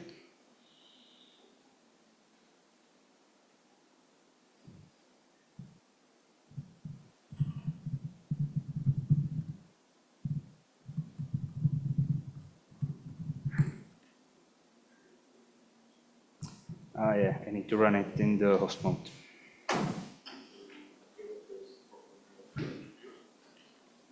shouldn't use this. Oh, okay. So give me a second. Okay, I've used the wrong task.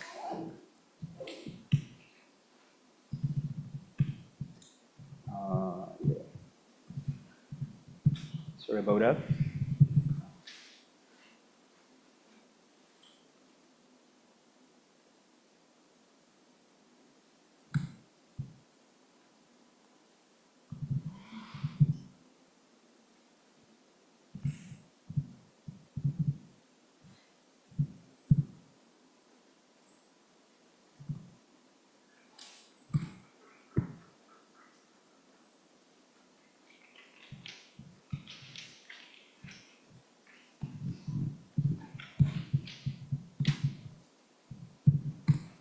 Okay, let's give it a second try.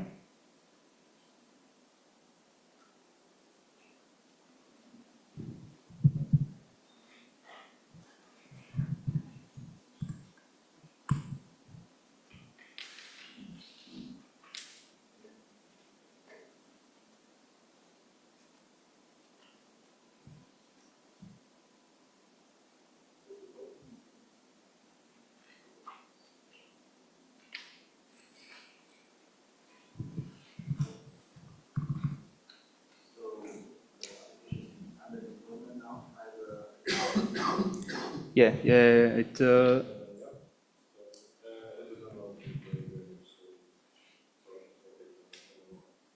is the first time you have this image.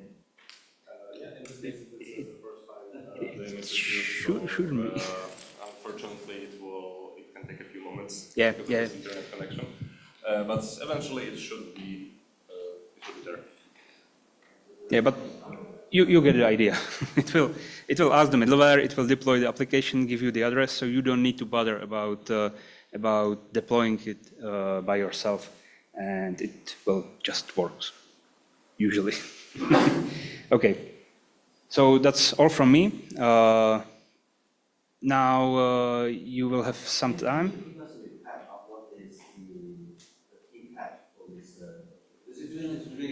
Yeah, sorry about that.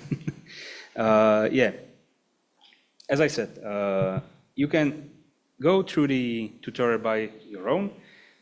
You can ask me if there is a problem, I can help you with it right now, or if you will try it later, just contact me and tell me what doesn't work, and I will try to help you. Basically, in this demo, we tried to deploy this object detection service locally and then remotely, and we configured the relay to pass the data. And in the third section, after the break, there will be another section about how to actually do the configuration of the relay. So we will see more details there. In this case, you got everything prepared, and yeah, that's it. We will give you a hand, so because this is a pretty long tutorial. And in the third section of the afternoon, we will have interactive sessions just in case you got any errors, and we will help you to see what is actually there. So don't worry if you can't follow. It's really fast. I would not be able to follow the up to this one. Yeah. But later on, we'll have time to work together. Yeah, the idea is right now I just showed you, and you can try on your own, and if it's not working, just ask us. Okay, thank you.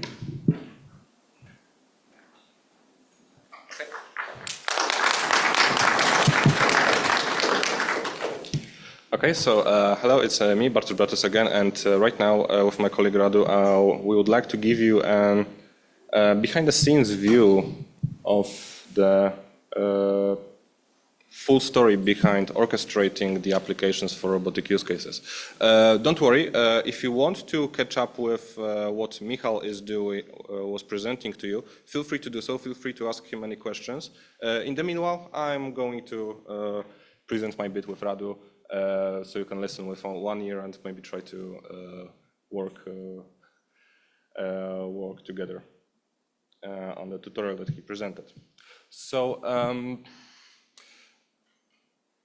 the behind of the behind-the-scenes view of the middleware will include the first a very quick recap of the previous presentation where we talked about the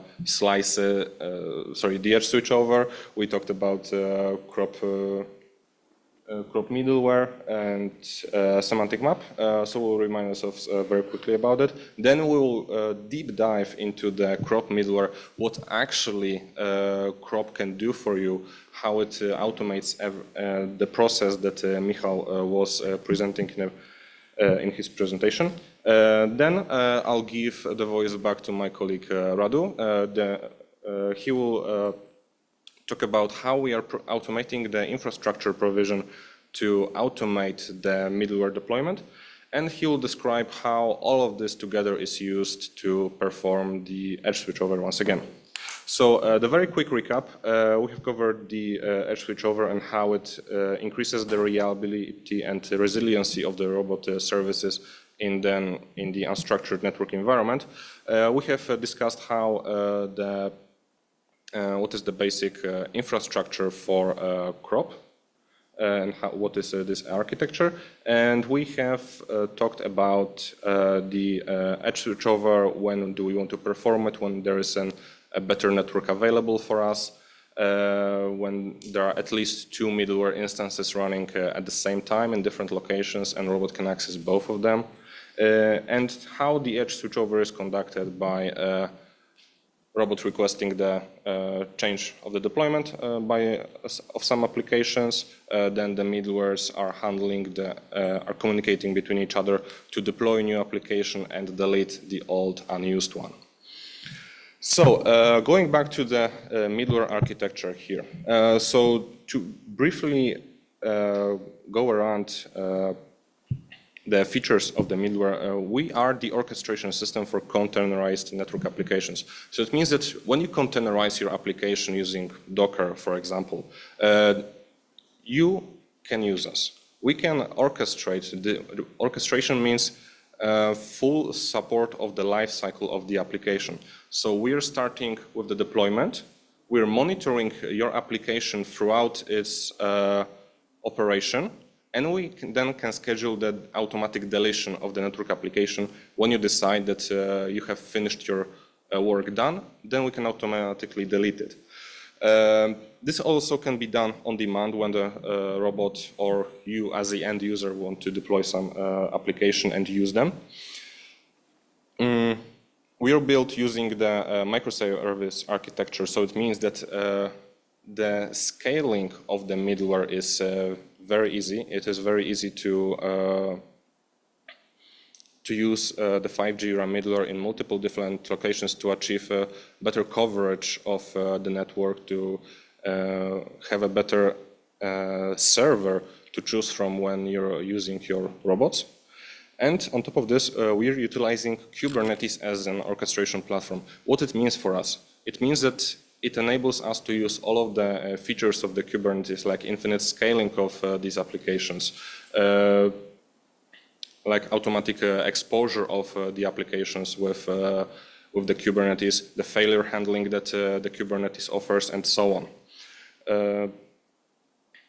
And we are using the Kubernetes API to conduct all of our operations for you.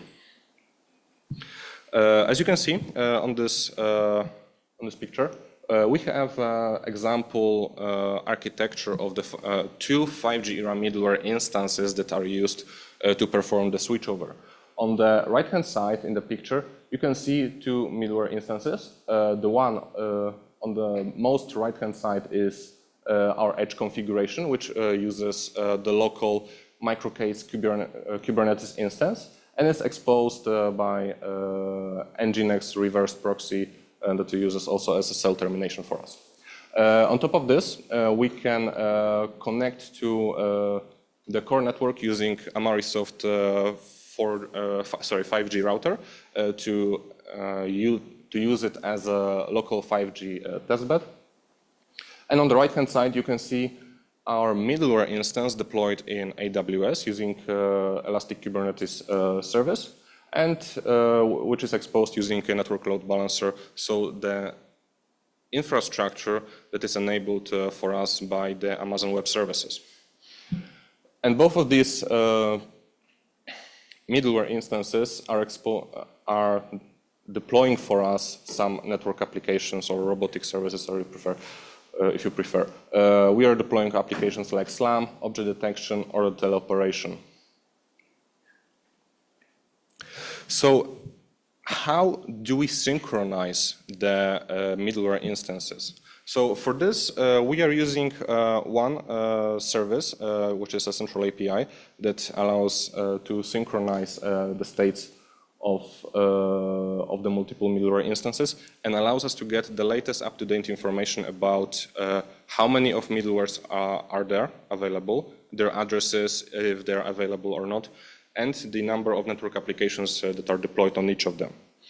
Then, to enable the direct communication between multiple middleware instances, we are using RabbitMQ to transfer the messages, and we are using the Redis cluster for our data persistence. The combination of these services gives us the possibility to very easily scale the number of middleware instances and to maintain the easy communication between each of them with maintaining their correct operational parameters like latency and mostly their latency of accessing each other. But you might think, okay, there is object detection application, but actually it doesn't save any output in form of the files. For example, if you have a SLAM application produces the map as an output. So you may think, okay, so how do I take care of this? How do I retrieve this map that was created by the network application? So in this case, the middleware provides us with the first-hand support for the stateful applications like SLAM. So what we are doing is we are at the moment utilizing AWS S3 storage to store this data that you have created for you. How we are doing this? When the middleware deploys the network applications, we're automatically deploying the operator container around it, which is monitoring when the network application starts. Then it fetches the data required by the network applications and mounts it as a Kubernetes volume and configures the network application so it can access this piece of the data that was fetched from the internet. This operator, after the network applications finishes its work, knows that it has to fetch this data from the specific directory and send it back to the AWS S3 to be saved for other network applications to use in the future. In this way, we are enabling very efficient synchronization of the data between the network applications, and we are enabling to share the same data between them. So that's all from me. Now I'll give the mic to my colleague Radu. Thank you. Thank you, Bartosz. So hello everyone, my name is Radu. I'm from University of Bedfordshire, and I'm a software engineer. On the following slides, I will explain why we use Terraform and infrastructure provision. I will also, from the backend perspective, explain to you how the switchover is realized from the middleware. So why infrastructure automation? First of all, we want to automate this complicated process of provisioning the infrastructure, which is required for the middleware, crop middleware or 5G-ERA middleware. It's the same. We probably heard both variants today. And we want to automate this process before the deployment of the middleware. Why we want to use this? Because it's consistent. It offers and ensures the compatibility for your resources, and also the compatibility between the resources that you are later deploying, that we are later deploying. How to provision the infrastructure? So first of all, what is infrastructure as code? Infrastructure as code is a tool that enables infrastructure provisioning to code, allowing for versioning, collaboration, and reuse of the infrastructure, making the provisioning more reliable and reproducible. Why Terraform? Terraform is a tool with regards of this paradigm, the infrastructure as code paradigm. It's an open source tool, and it allows us to define the provisioning of the infrastructure in simple declarative configuration files, and where we just specify what are the resources that we want to use and or deploy. And Terraform, it's taking care of the complexity of this deployment process for us. What are the benefits of Terraform? First of all, it's very quick. I have experienced it myself before using Terraform, trying to prepare all the infrastructure, and then the backing services for the middleware can take significant amount of days, whereas with the Terraform tool, it can be done with the proper configuration in the configuration files in a matter of minutes, also depending on the internet speed. So you have to realize that you will download some resources from the internet, and the internet speed is important. Another benefit is that it is consistent and idempotent configuration, which means that you can repeat an operation, for example, the operation of provisioning your infrastructure or provisioning the middleware crop with the backing services repeatedly without affecting any of the configurations or the end result. And it's also a very scalable, highly scalable process. Terraform, while it enables this automation of this complex process, it will also provide the easier management and for setting this complex infrastructure, and it will facilitate as well as continuous integration and continuous delivery, which makes it highly scalable.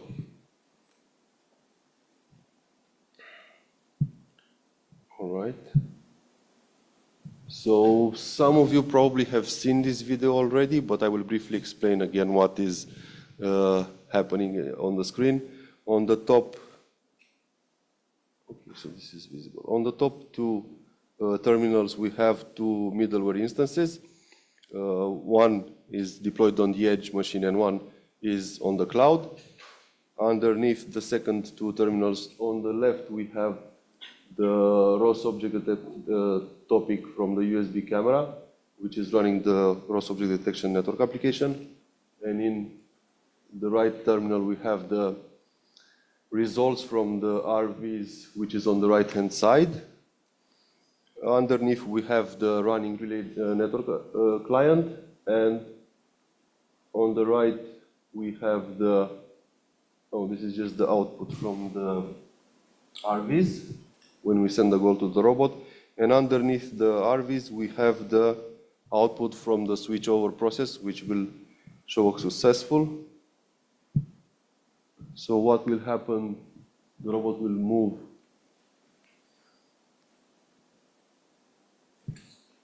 Is it running?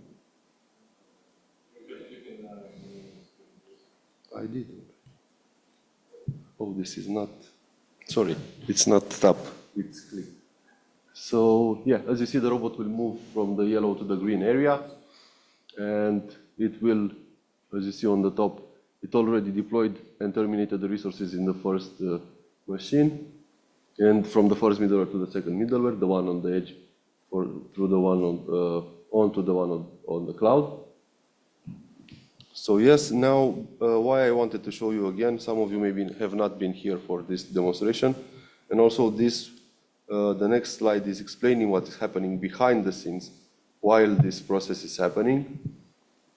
So how, from the middleware perspective, how we have addressed and how is this functional? So from the first step, when the robot is sending the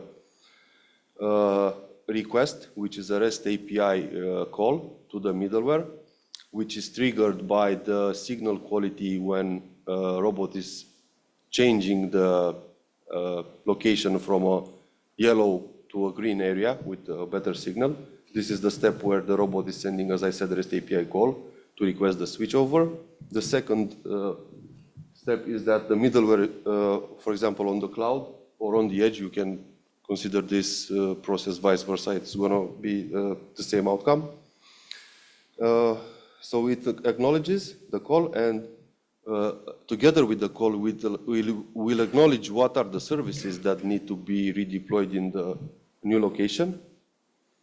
The third step is when the middleware is sending the request, and this is where it initiates the asynchronous switchover process using the RabbitMQ, my colleague was mentioning earlier, and sends the deployment request to the middleware in the other location, either edge or cloud.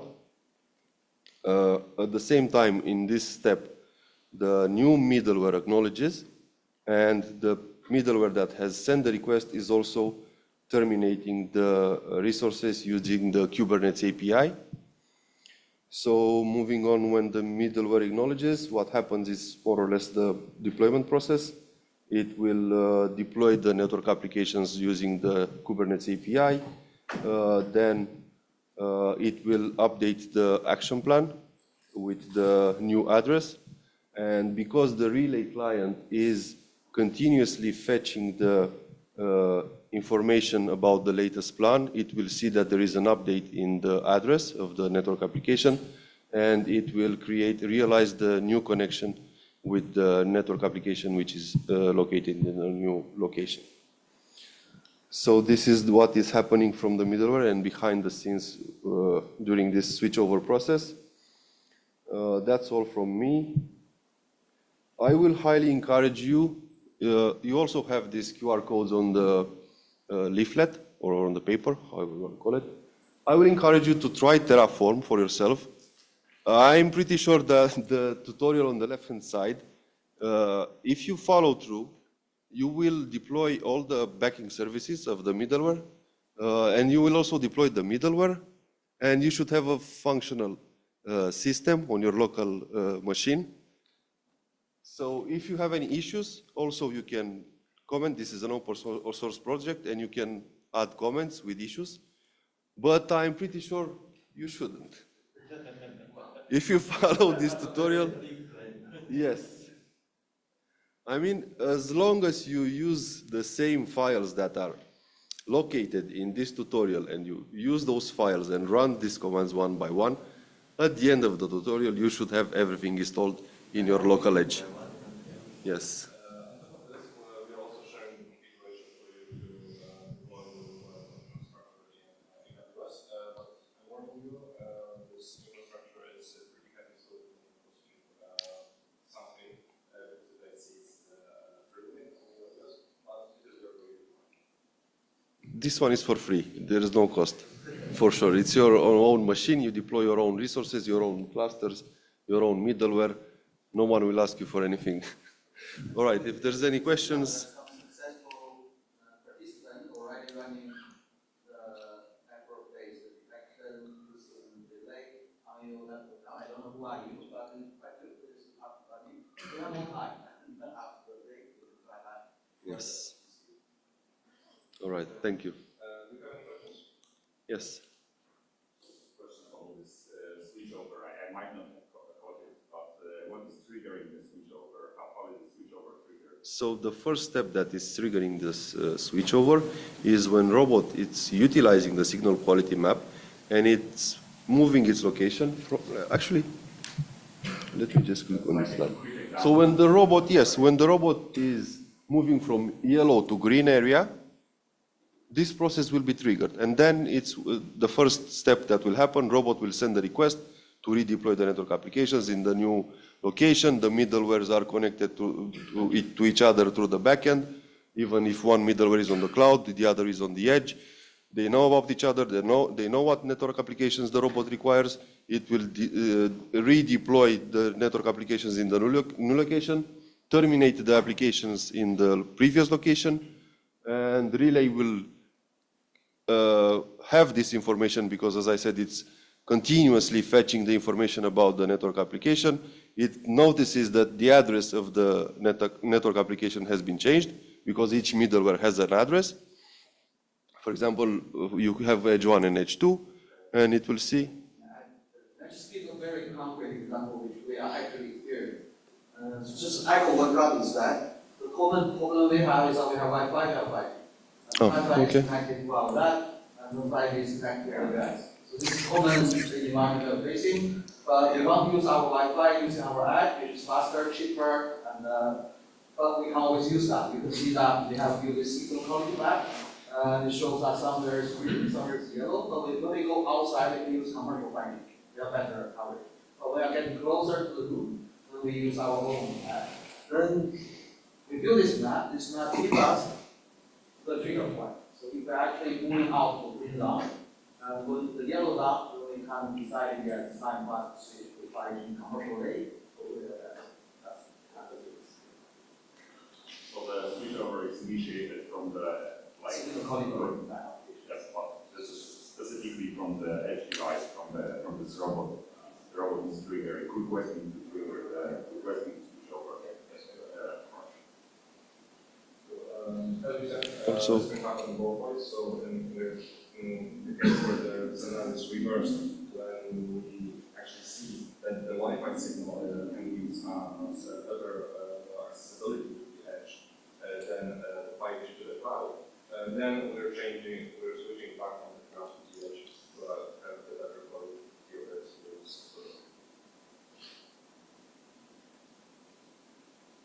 Any other questions? Yes. I'm wondering how flexible this entire framework is. Like, say, I want to integrate this into my application, but I want to trigger to deploy an application to the edge, not based on signal quality, but based on gross traffic. Would that be possible? And is it also possible? Yes, of course. Custom gross messages types? Yes, it is very much possible. So we, as our crop solution, we're doing that. So it means that you can choose which applications from us you will need to run. You may decide that you want to run the middleware that then apply it on your robot. But for example, without the semantic map. So in this case, for the switchover, you have to somehow manually request the switchover by the middleware API and provide the parameters of your lab. So it is all dependent on what is your use case, which you decide to choose whichever components are used. So there's like a Python API for middleware? There is an API. We are providing the full open API specification in our repository. You can find it in there and you can import it into Postman to see what exactly you can do. But to quickly give you what you can do, you can edit all the data, all the imported task definitions, so you can see the configuration of the network applications that we will deploy for you, and you can automatically request the deployment deletion of the network application as well as the switchover. But going back to your second question on the configuration, yes, you can have your own custom messages as said previously. There is just a need to configure the message name and the message type when you will be importing the task definition, which will show you. But to add up, it's not Python API. The middleware is developed through the .NET Core. It's C#. So your question was if we have a Python API, right? Okay. It's just an API for you. Yes. Later on, we'll give you more details on the onboarding process, but let me show you where you can configure the desired input topics from the application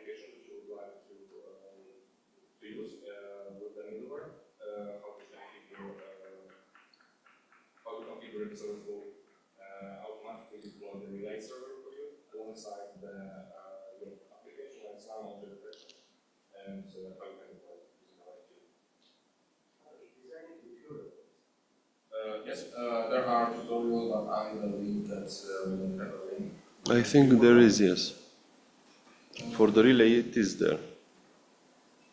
Yes, over here you have the deployment QR code, so you can check this one and there should be guide how to deploy the network applications. Which will guide you step by step to import new ROS service and then deploy it. Any other questions? What are typical durations of the switchover process? So contact the Amazon server. So the typical time of the deployment during the switchover process is dependent on one thing. Have you ever previously deployed this container in a Kubernetes cluster? In this direction? If this is your first time, then depending on the size of the container, it will have to be fetched from the internet. But if it has been deployed already and downloaded already at least once, if you're deploying the same container, it's almost a different settings. So those were second. Yes, depending on the network traffic, within a second we can deploy the network application for you and we can terminate the deploy. If not, There is option for option pre-patch because you saw from the example in how I was doing just now, if we really download the image, we get 7 GB images, so it takes up. But if you do pre-patch and then This is actually in real time recorded, and you can see the process is very fast. Even the robot is reconnecting to the topic of the USB camera under a second. So in a fraction of a second, everything is happening. But as my colleague said, if you have an environment configured with all, for example, 3-4 middlewares, and you have already deployed the NetApps over there, it's going to be very fast. If you need to download and then deploy the NetApp, it depends on the speed that you have of the internet for downloading and then redeploying. But otherwise, you can see this is real time, and it's happening pretty fast, under a second. Another question? Great. I think we deserve a big break. This has already been a very long, heavy discussion. After the break, my colleague will show you, suppose you have already those ROS applications, how can you modify that and make it compatible? And we'll show you two applications, one for calibration, the other one is for region detection, and then just we modify the applications and they will be compatible with all the core framework, so they get connected with how to set up. Let's have a break. What time should we come back? We're a bit late. So let's say 15 minutes, so maybe 20 past 4, we'll be back.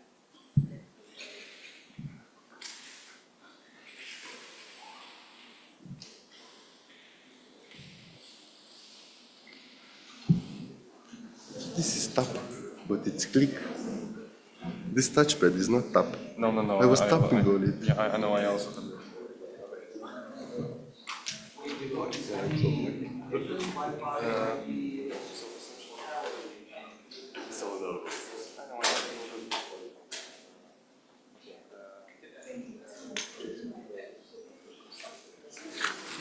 Why do you say it without the word answer? Like, I couldn't say it.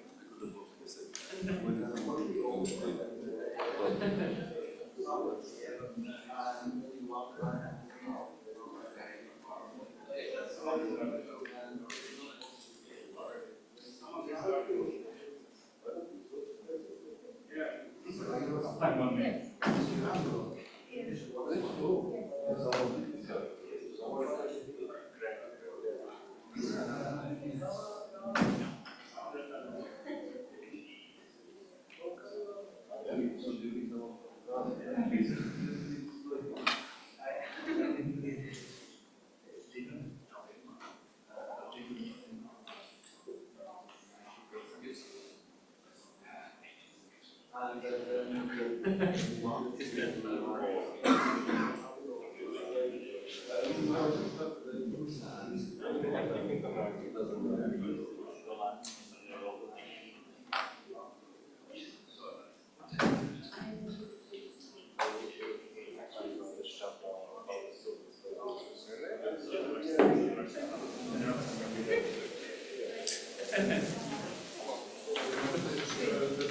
you want this kind of connected, you don't know about how to match.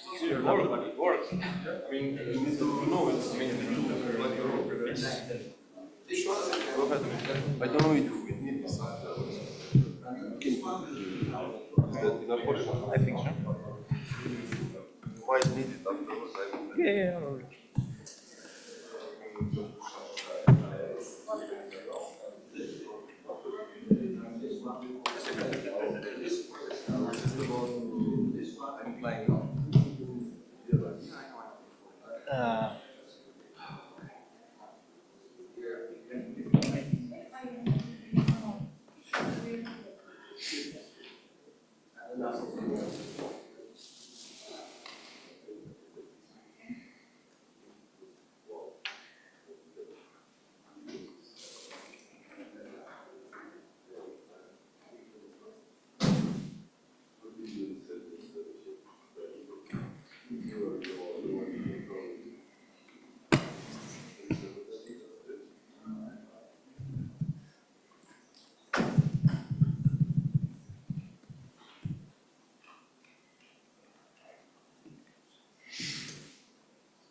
Is this our hardware?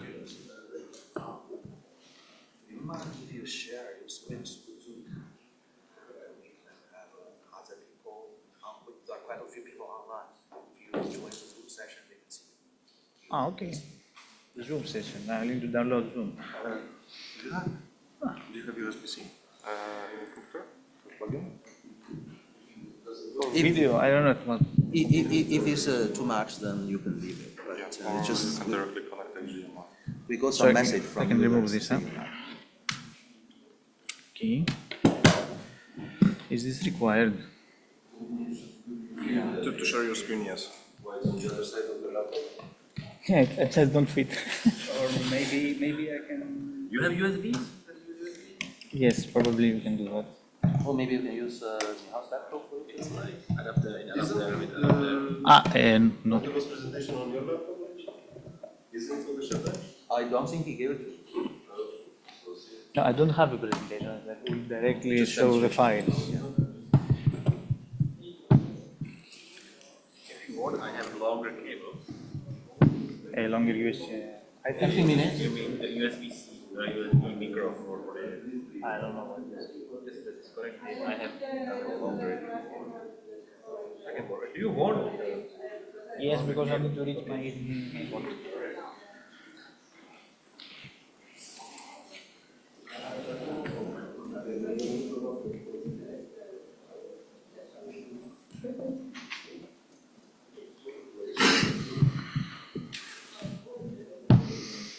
Always not enough cables.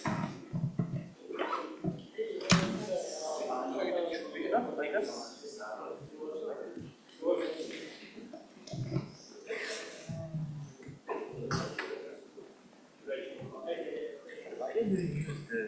Okay. We are here.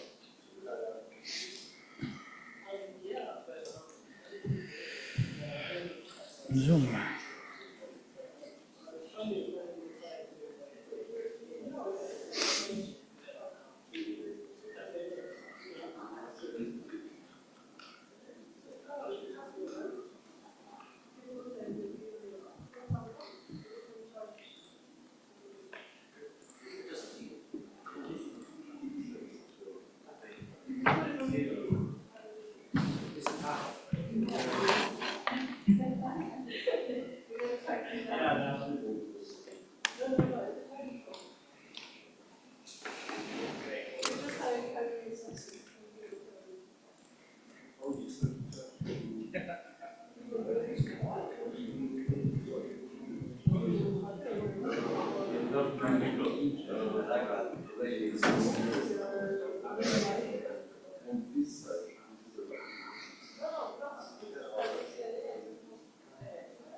Natomiast jak takie bardziej precyzyjnie, numerycznie, masywnie te operacje to trzeba opłądować albo się stawia, to jest takiego strategicznego, wersję, trzeba wszystko też skonfigurować, to wszystko jest demo, Polska, and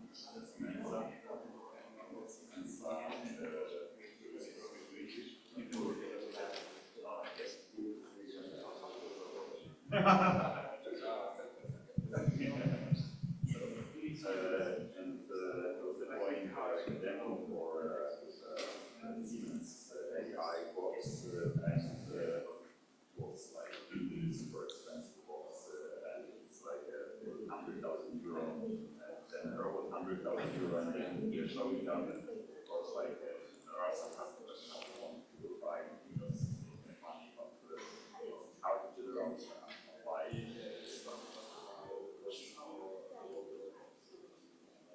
especially when the robot is doing like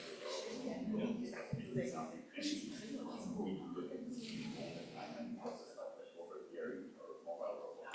It just needs to look at it like for 3 seconds or 3 seconds before it decides what to do from the piece. So if you have a fleet of 10 robots Is the head back online?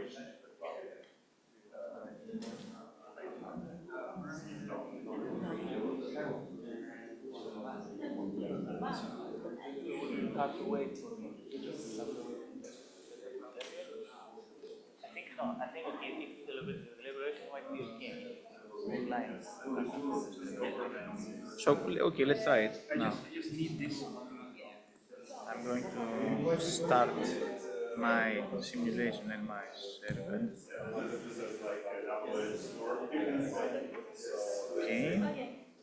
And I am probably the same address as before, 15.46.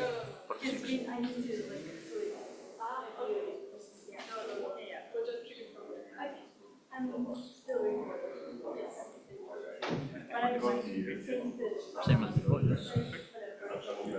And once you launch,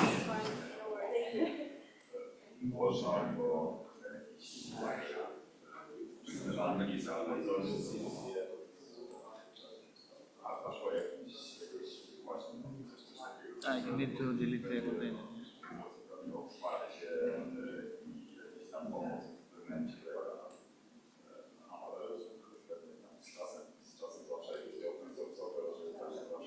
Okay, probably then if I press refresh, you are 224. Okay. Okay, it's online, and if I do this, it is working. And I can also demonstrate, since I'm working locally, I am who I am. In this moment, we'll already be on my laptop. Yes, I just want to showcase that my container only sees your server. Yeah, but they will not see. They will see my screen. No, they will see mine. Yes, I'm going to show that it's isolated.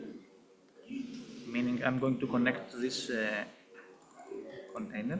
Yeah, I mean, but the first session, your screen will be shared, but once I will like set up this, then my screen. I don't know if your screen needs to be shared because Okay. Because I want to show them how they will investigate the topics. Yeah, I mean, I want to. Okay. If you want to do it, I want to execute the teleoperation and do the ROS2 node place and show you. You see that there are these topics. You need to set up them, create the configuration for the relay, and then rerun. You will. So but you will maybe you use can the. then switch back to your screen. It doesn't really matter. If we're going to do this way, you just have to use this address. Yeah. Yeah. Sure. But you can use it from your own laptop, not, so it's exactly the same thing. So yeah, you can do it this way. So. And how did you want to see the isolation? You can do it at the client side too.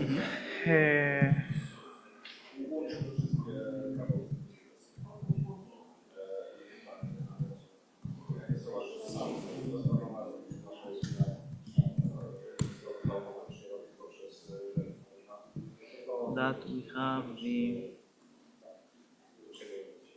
are yours.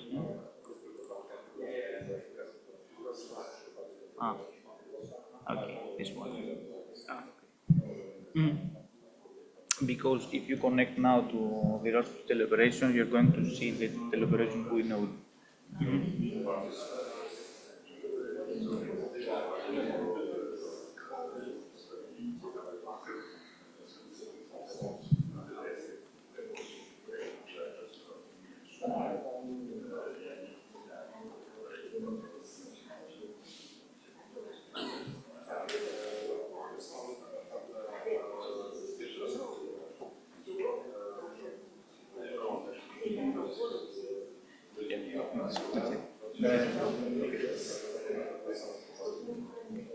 You're not seeing any of this.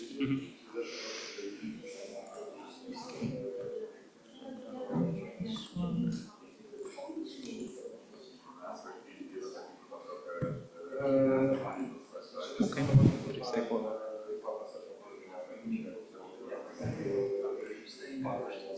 So I will briefly show them the Docker compose of the first scenario. Okay. Now we'll show the Docker compose of the second scenario, which is half the containers. It's only the simulation and the server. You don't need to show this. Just show the first one. Okay. Then tell that you Modify. Want to offload it, and then I think I'm supposed to show how easy it is.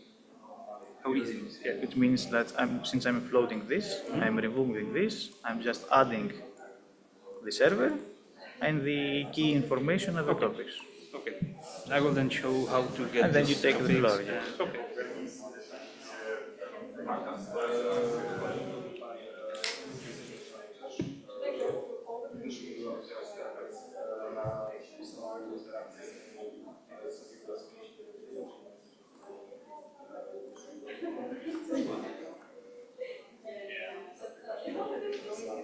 Okay, so I'm stopping everything from my side.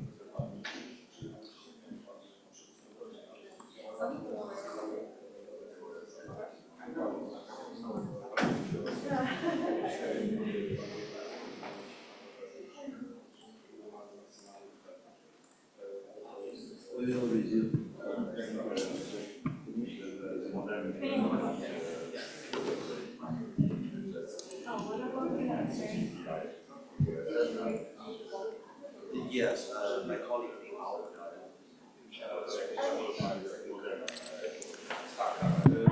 Michal, how can you be connected to the network has internet access? Okay, because the Shall we start? would like to and move on to the last session? Yes. Not Skype. Okay, so now it's the time to move on to building the iOS applications for the connected robotics. This scenario is about the accelerated ROS application development. We'll go through some demonstrations, and then you will have the chance to get the hand-on experience. So the first demonstration is about on how to build a teleoperation app in unstructured network by Angelos that will then be complemented by Michal. And then we have a demonstration on how to build a containerized portable region detector for industrial robots from Paul and Sebastian from HAL Robotics. And the last demonstration is about onboarding and deploying the newly created network applications with orchestration from Bartosz and Radu. And then we have the hands-on experience. Angelos? Hello, everyone. My name is Angelos Stathis. I'm from Wings ICT Solutions, and I'm a robotics engineer. I will be presenting how we're going to use, in an easy way, the relay application in order to combine it with our network applications. My application is a teleoperation app, meaning that I'm streaming the video images from the robot and commanding it to move inside an area. Just like before my colleagues explained, the relay application, what it does, it actually bridges ROS with another system over WebSockets. Why we do this? Because the DDS communications of ROS are somewhat limiting. In a normal situation where we're not passing information over an unstructured network, we use ROS over a local access network. Right here, I'm showing a simple configuration of a simulation of a robot because I'm not having a robot right now. And below, I have the configuration of my teleoperation application. I am using this Docker Compose file in order to showcase the images and the containers that can be deployed automatically using the middleware. As you can see, it's a pretty straight configuration, meaning that the teleoperation app only needs to know the image, the command velocity topic, and the odometer of the robot in order to get the actual speed of the robot. Now, I'm going to start this Docker Compose file. It's pretty easy.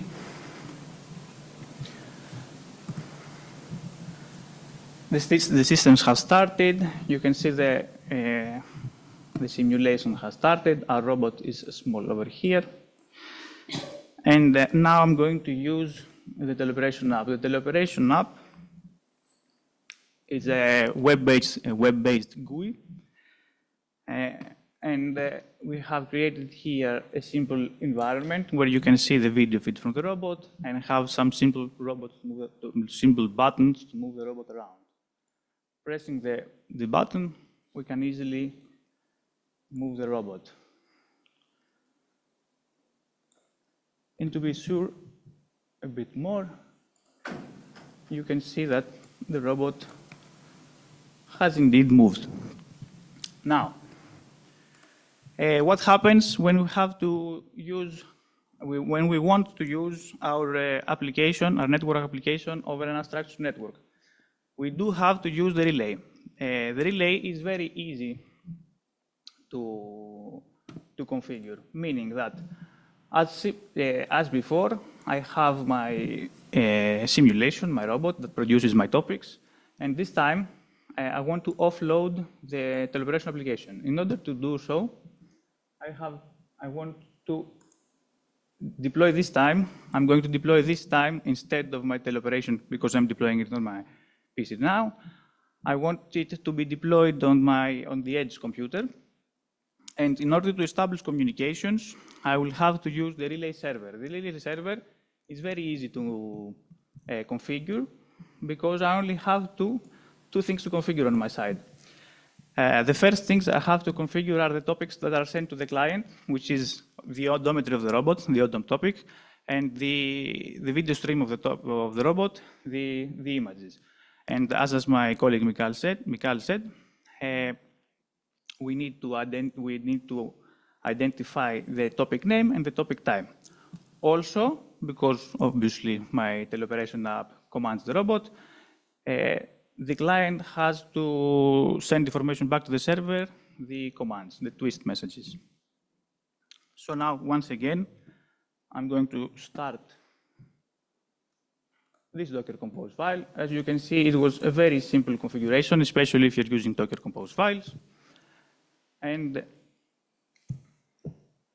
I will start my simulation. Now, as you can see, the simulation has started again. And we can see here at this part that the relay server is up and running and is awaiting to be connected by the relay client. The relay client, besides these two topics, the three topics, the two environment variables that I mentioned before, only needs the address of the relay server, which is printed here in this line. Now I will give the microphone to my colleague Mikhail to continue the presentation through another computer this time.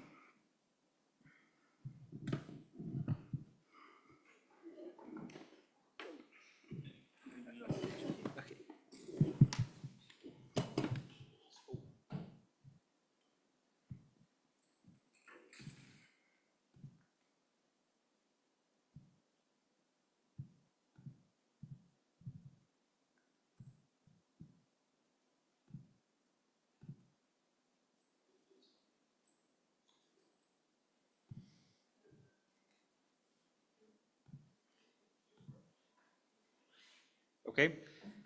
Now, if I want to do this offloading mechanism, I need to identify the topics I want to transfer. So right now, I'm running the teleoperation application, which is not yet connected to the robot, but I can investigate what topics or what nodes are running there.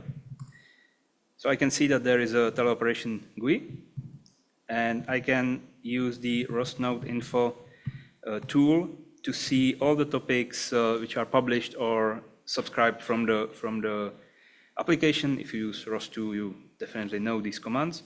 And you can see that it subscribes to this camera topic of this type and to this odometry topic with this type. And it publishes the command velocity with the twist type. So if I want to run it,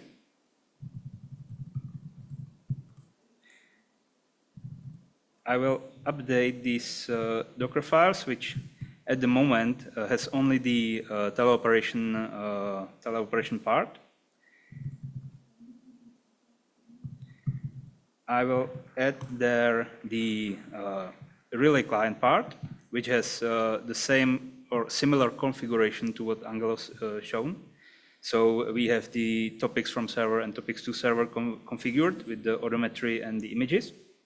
And we set the NetApp address of the remote computer.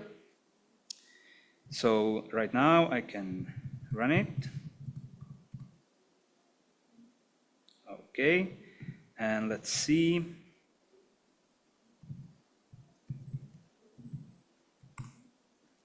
We see the teleoperation, and just like before, we can see the application running, and we can control the robot. Right now, the teleoperation application is deployed on this remote machine, and the simulation itself is running on Angelos' computer down here. Okay, so this is all you need to configure the relay to offload your application to remote computer. Okay. Yeah, of course. It supports topics, it supports services, and it supports the ROS actions. So you can even configure some service on the remote computer, and you can call it from your robot, and the same with the actions.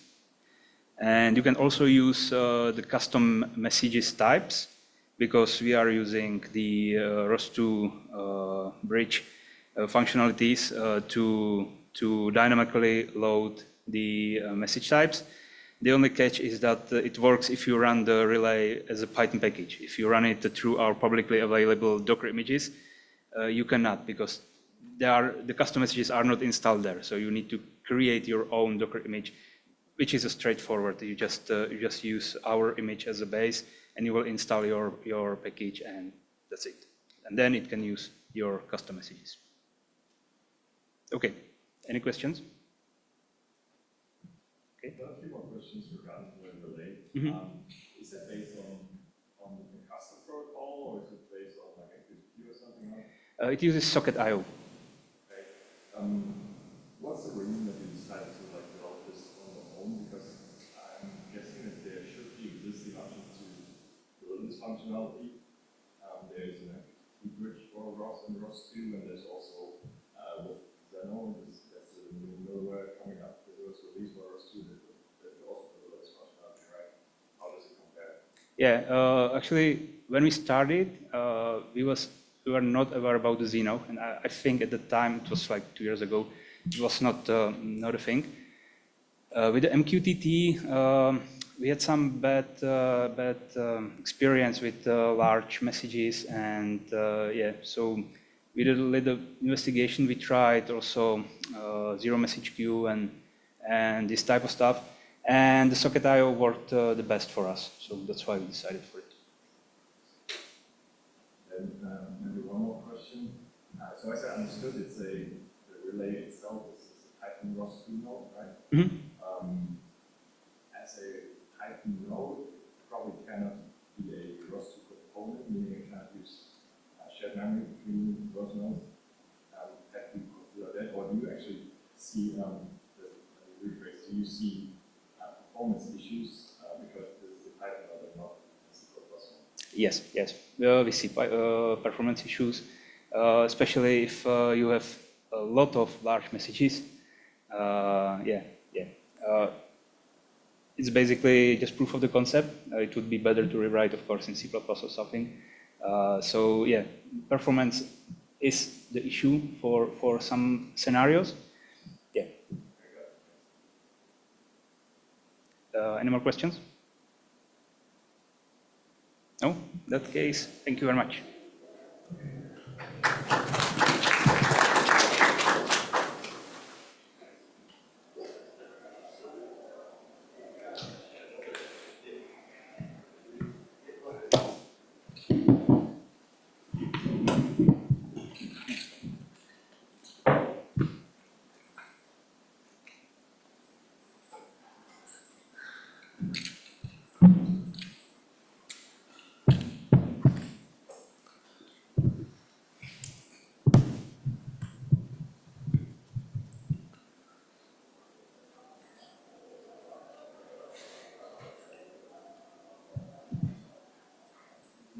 So,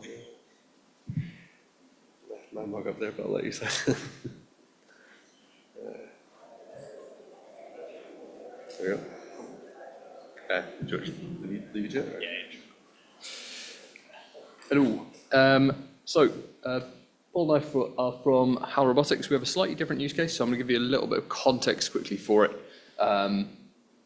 before handing over to Paul to do a bit more of a demonstration. So at HAL Robotics, we are mainly focused on robotics for manufacturing, the kind of industrial arms that you're used to seeing in car plants and things like that. And the reality is, in the situations that we work in, very little of manufacturing is truly repeatable. And therefore, our main focus is on flexibility and on giving operators, the people with process knowledge, the ability to influence their processes, influence what the robots are doing, without needing to be robotics experts. There's obviously a massive labor and skills shortage in just about every industry at the moment, which really means that now is a great time for people to be adopting robots if they haven't already. And trust me, not many of them have. That's fancy. We're a software company based over in London, and we develop solutions to automatically reprogram robots based on data in everything from additive manufacturing in concretes, metals, and plastics, through to welding, cocktail making, shaking, throwing and catching, robots on construction sites, automated car charging, all sorts of things, mainly focusing at the moment on finishing applications, additive, quality assurance, and welding, things with long continuous toolpaths. Which again need that level of flexibility because the parts that we're dealing with are constantly changing. And that's where this kind of interaction with 5G-ERA and the middleware really comes in useful. Every time we change process, we need some other new version of intelligence. We need to be able to process data, be it the CAD data of a part, a 3D scan. We need to process it in a new way to be able to apply toolpath generation strategies to it. And so having these 5G-ERA middleware compatible microservice approach to robotic application development means we can swap in different bits of intelligence really quickly and redeploy processes without having to rewrite everything from scratch. So the demo that Paul's going to kind of explain to you how to recreate is this, which is for an automotive client of ours, where there are curved, complex parts. We have an operator who can identify defects in the paintwork on these parts, circles them, and then normally would go and polish those by hand.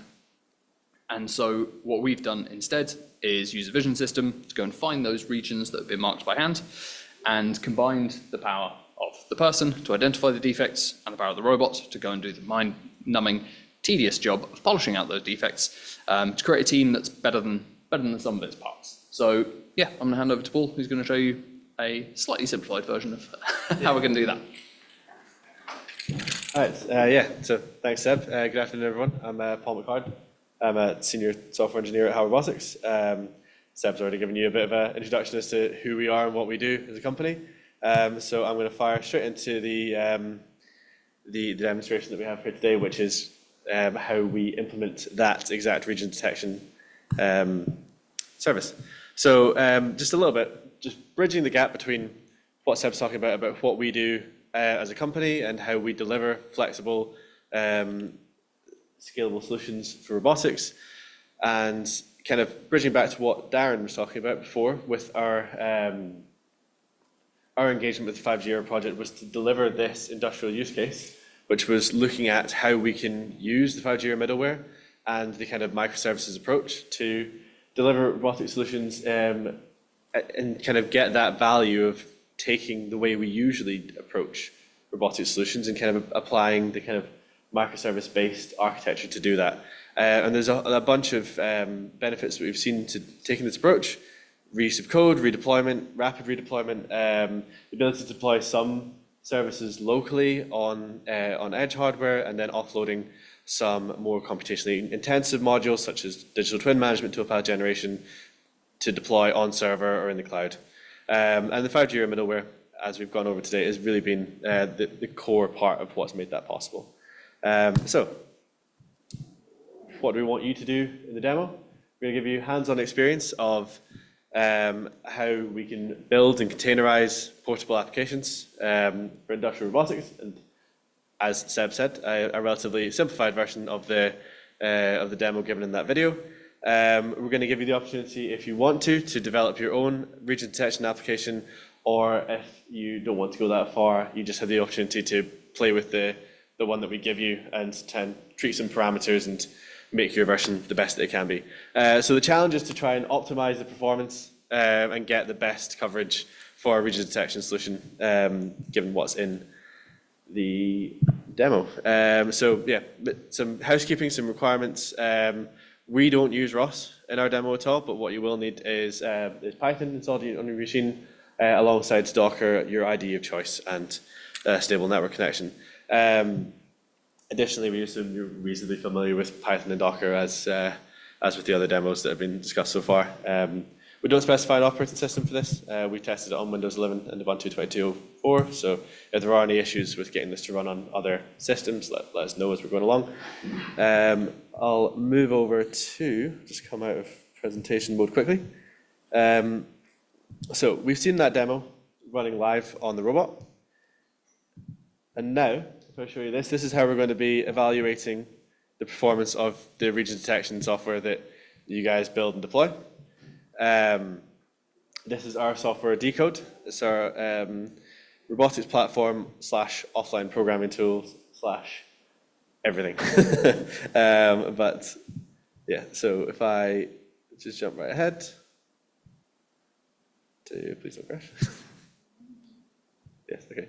So the region detection tool, as we provide it to you, will offer it as a gRPC service, which we link to through connection to the middleware server that Bartosz and Radu will go through how to onboard services the next session.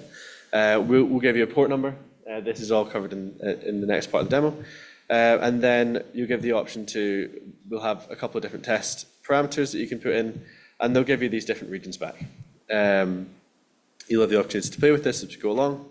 And then the idea is that we will then we'll run this demo. We'll point it towards each of your solutions in turn, and then you'll have the opportunity to see in action your solution to the region detector running, and see the patterns that are generated and see how well you performed.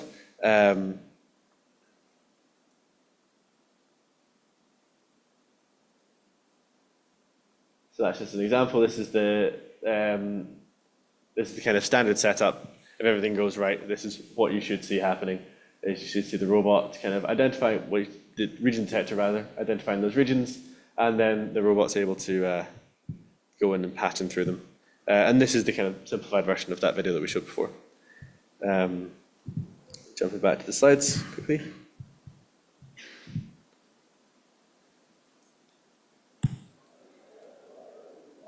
So what you'll get is you'll get a set of sample images that you'll see on the left there.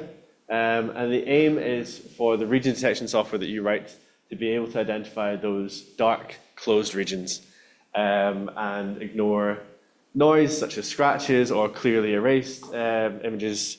And this is ultimately the one that we're showing here. This is the kind of final test. There are simpler images that are just a single region or a couple of regions that you can test with. And then if you get your region detector working, it should be able to see on the right, you can identify just the closed regions that are the ones that have the operators kind of highlighted with a pen, as shown in the video. So we didn't make the cut for the QR codes. So if you want to follow along, the repository that you're looking for is here. It's in the same root directory as the other ones from this demo. Really, the only files that you'll need is the region detector Python file and the Jupyter notebook, which is kind of a bit of a playground to test around and have a go with. And then there's some updates that you'll need to make to the Docker file as we go along. If I jump again into... This is what you'll be looking at. No, that's still...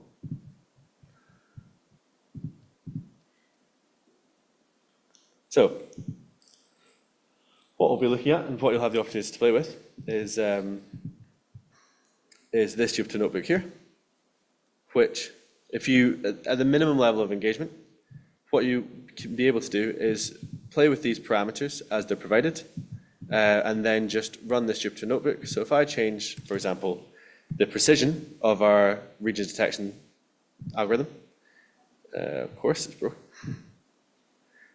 Oh, come on. Why?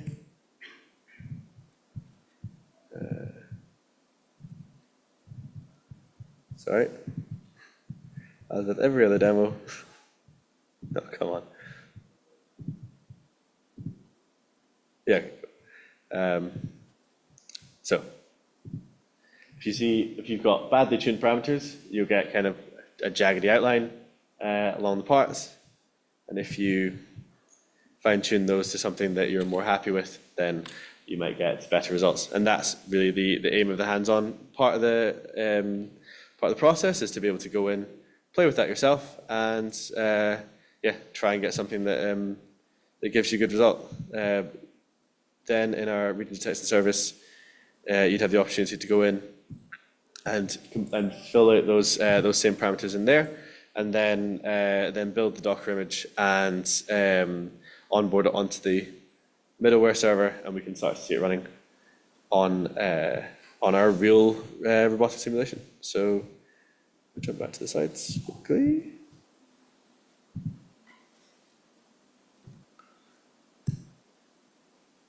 So I think that's everything we have for demonstration of how our demo works. The idea is really that this is an opportunity to have some hands-on development of robotics, a very simple, quite rudimentary robotics program for region detection, and then have a go at seeing it run on a real robotics software platform. So if there's any questions, let me know. But otherwise, it'd be great to see you guys getting stuck in and help out. So I would start by cloning the repo and then just jumping into the Jupyter Notebook and having a go. And then I think once you've had a go, once you see results that are working, we can build the Docker image and then onboard it following what Bartosz is going to show, I suppose.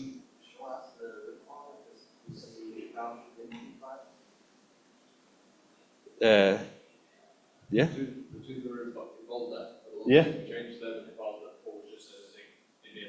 Yes. So the ones that I just showed on the IDE. So I can show the repository if you really want to. So this is the repository in here.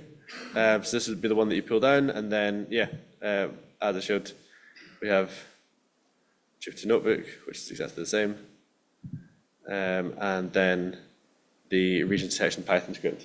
If you really want to, if you're a more comfortable Python developer and you want to have a go, then you can entirely feel free to redefine that region detection script. Use something other than kind of basic standard OpenCV commands, and try and wow us. Give us something that we haven't seen before. We put this together just as an example for the demo, but if you guys have something better, I'd love to see it. So please do give it a go. I'd love to see what people come up with, and if there's time at the end, I know we've kind of run over, I'll jump back up and we can point towards your onboarded modules and have a look at how they run on the robot simulation. So, any other questions? No? After everything's finished, what will happen? After everything's finished, everyone will have their own image that's been onboarded onto the middleware. And then just in the demonstration that I gave before, we should be able to, from these parameters, point towards everyone's individual module and then rerun it in our simulation and be able to see how each person's region detection script is operated. So if anyone wants to give it a go, please do. And if you have any issues as you go along, then just let me know. I'll be sat down in front. And any other questions?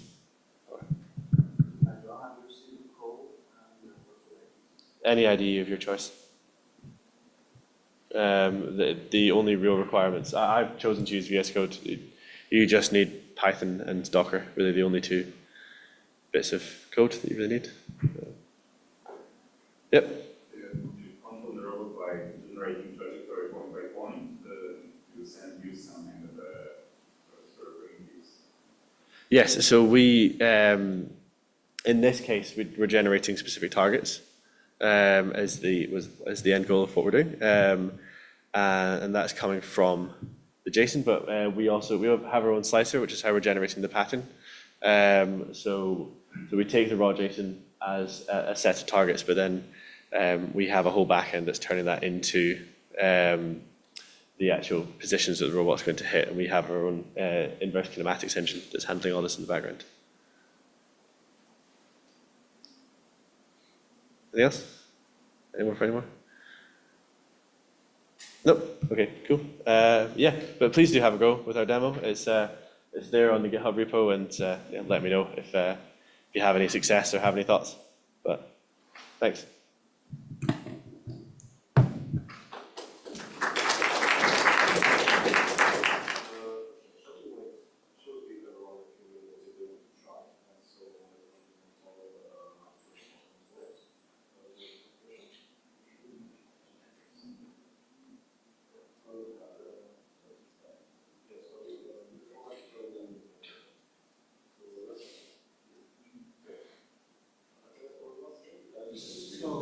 Shall we say, let's take next 5 minutes if you want to continue the object detection how you had earlier. You want to build the container for the region detector. By all means, it can give you time to carry on. And then Bartosz will show you how to finish everything, whatever you prefer to have a container. Then you can do the unfolding, then eventually it will be unfolded our repository, and then they will be deployed on demand. I'm not Docker user, so right. Always trying to.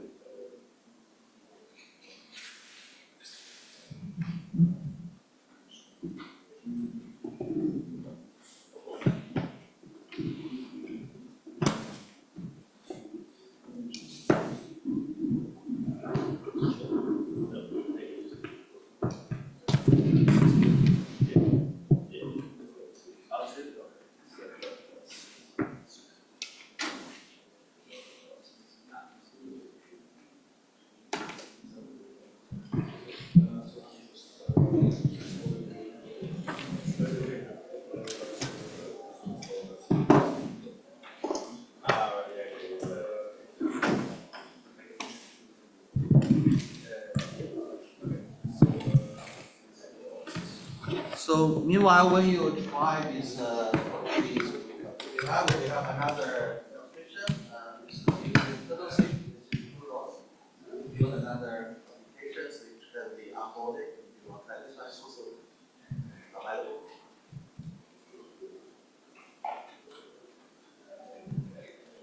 Yeah, in this case, I will not go through the tutorial. It is just the same thing as we showed with Angelos on how to offload the teleoperation. But in the same repository where we have the hands-on tutorial, we have also this building your network application with crop tutorial. You can go through it by yourself, either here or home, and it will allow you to run the turtle sim simulation. It's really simplified simulation of the robot. And you can try to run there the teleoperation, move the robot, and you will go step by step in configuring the relay. You will install the relay just like as a Python package from the Python package index. And you will configure all the environment variables, and finally you will have this relay configured by your own on your computer, either here or at home.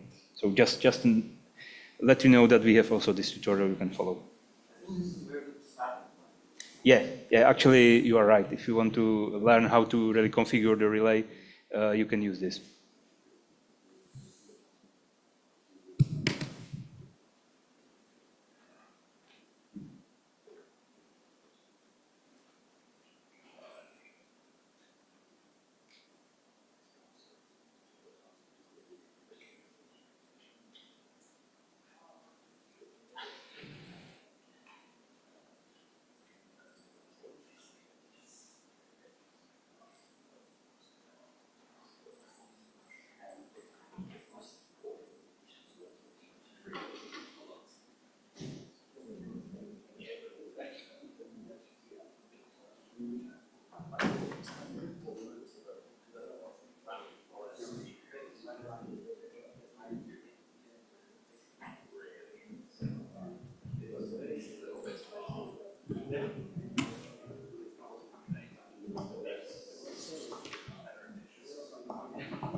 Yeah. Yeah, don't worry, I will do this, but this is... I need a second, please.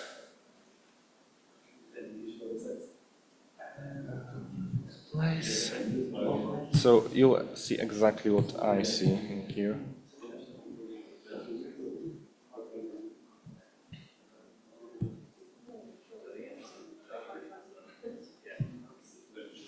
Is it big enough? Okay.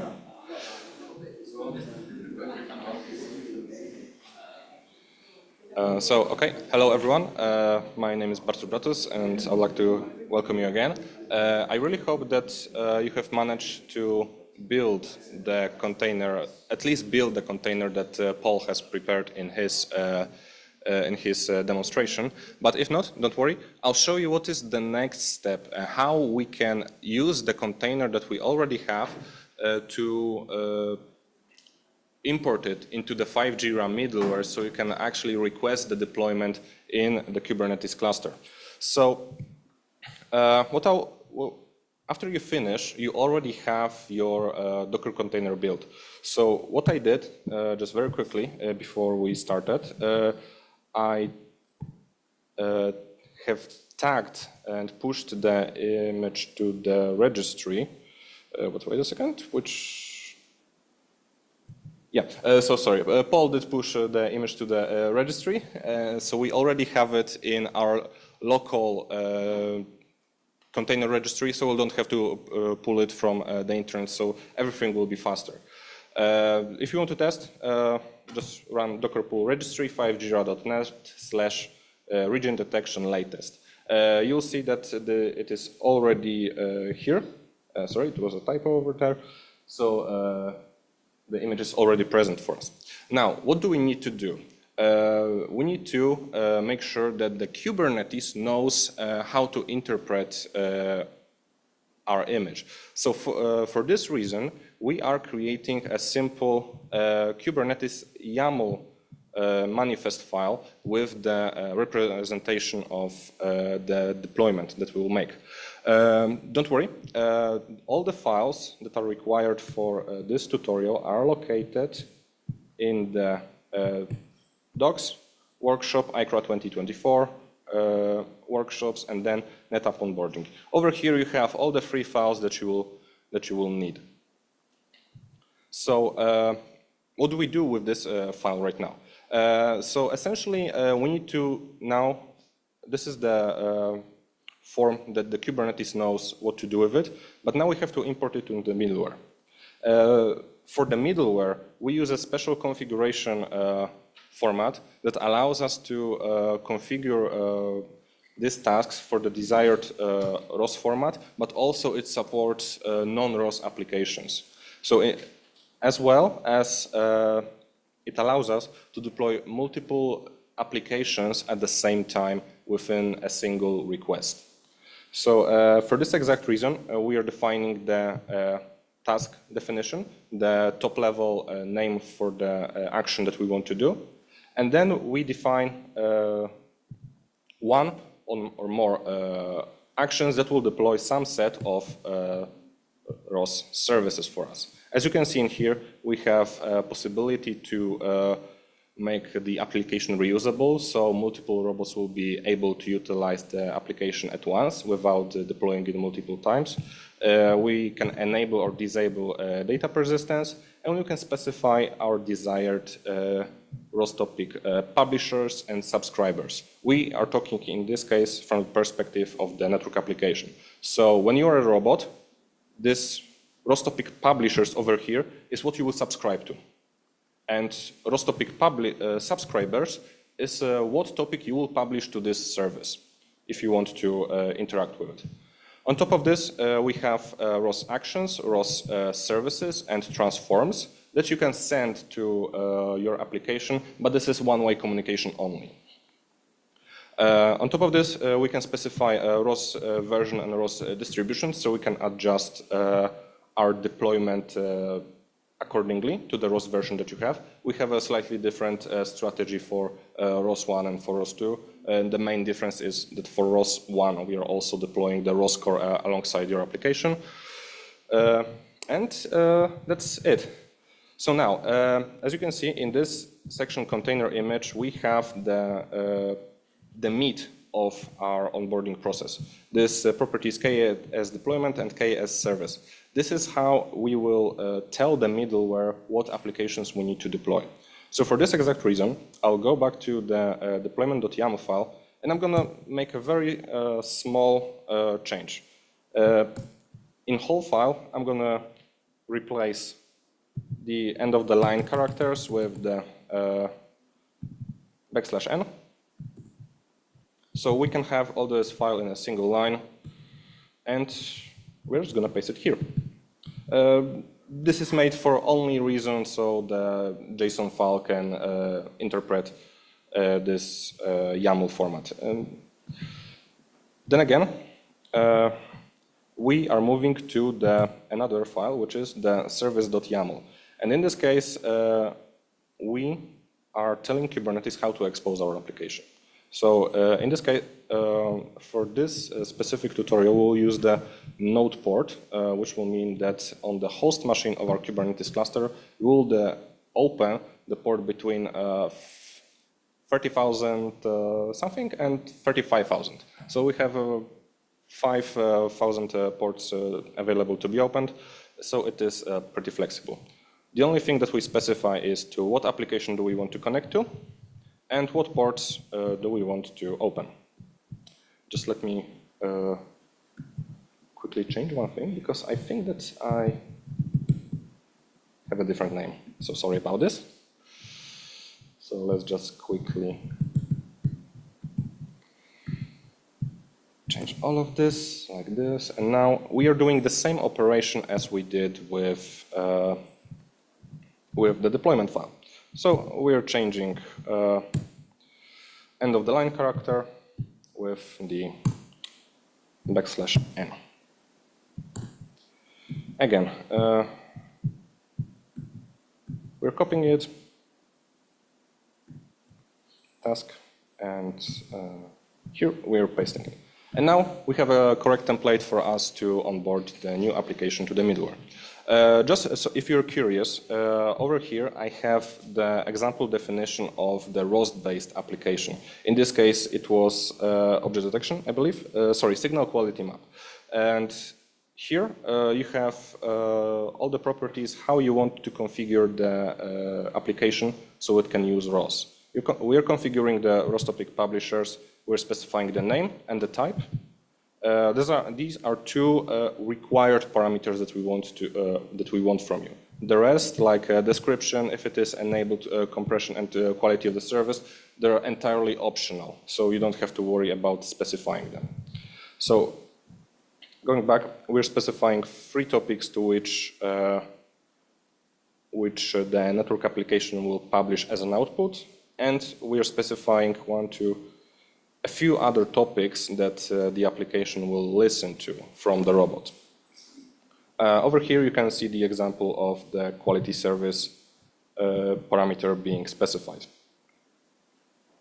And then we are not filling the actions, services, and transforms, but we're specifying that our application is running ROS 2 in the humble distribution. So now, Going back to importing our onboard network application to the middleware. What I will do is I will use a postman over here with the 5G-ERA middleware API already imported. But if you want to import this API definition by yourself, please head to 5G-ERA/middleware on GitHub. So over here, you will find the OpenAPI spec.json file, which contains an OpenAPI definition in version 3.1 for you to import it into your Postman or other API client of your choice. So now, how do we use the 5G-ERA middleware API? First of all, we have to log in. So I'm going to use the default example credentials right now, middleware, nothing too complicated, just for this presentation. I'm going to send, and now you can see I'm getting the access token back. We are going to use this token with every single API call that we make to authenticate ourselves with the middleware. I have simplified my life a bit, so I already saved it as an environment variable. So just to let you know, each one of the requests that I will make from now on will contain this token with the request. So to import the task, there is a special endpoint in the task. Oh, sorry, not here. In the task, where is it? Task. Import task, and we have this import task async. So you can see the URL that we'll be calling, and what we'll do in the body of the request, we are going to use the task that we have created over here. So now you're going to just paste it, and we're going to send the request. So let's just wait a few seconds. Yeah. Okay, so we got a response that everything everything was successfully onboarded. So now, how do we deploy it? We have to remember the ID of the task that we have just imported. Each of the tasks have unique IDs, so we can distinguish them very easily. You can make multiple variants of the applications that you want to run with different configurations, if you wish. So it is all up to you how to configure these tasks, how do you want to reuse them, and so on. So now let's move on to the deployment part. In the task/plan, we will find the post request, and as a body, we'll find three properties. First one is the robot ID, so we can identify your robot that you have created with us. This is just for validation purposes.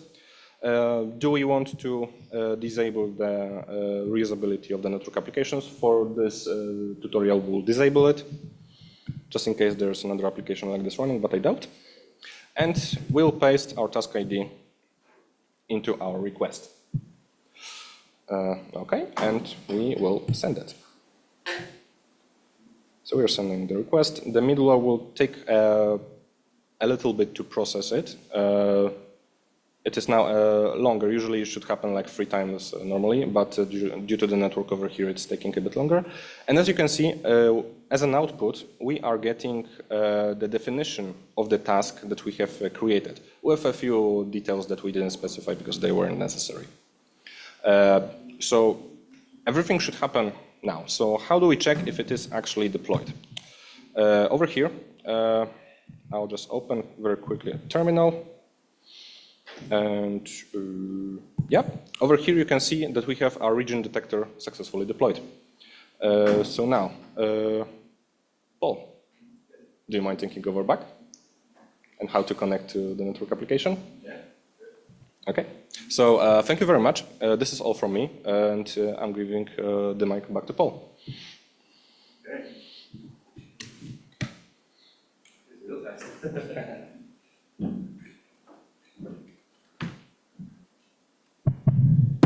Okay.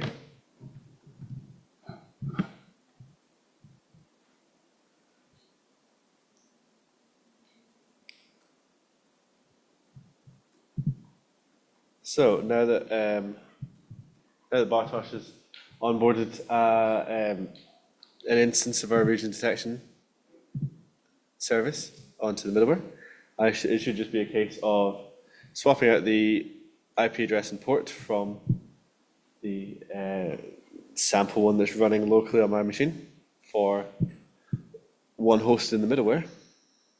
Do you have a IP? Yeah. So the IP address should be try edge1.net. I'm still in the crop actor. Edge1.net. Just And let then me tell you the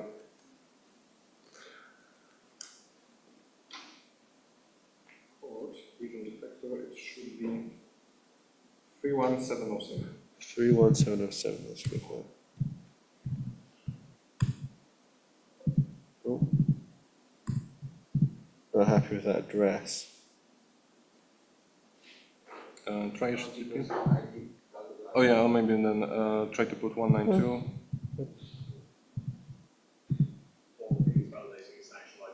Is it okay? Okay, so 192, 168, 50, 224. Yeah. Okay. All right.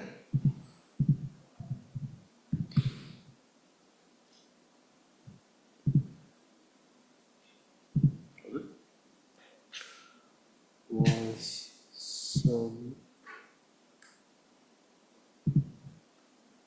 Should actually refreshing.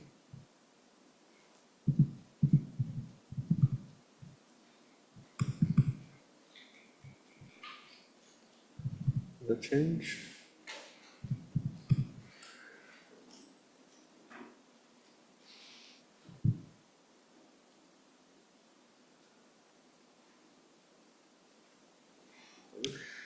No success?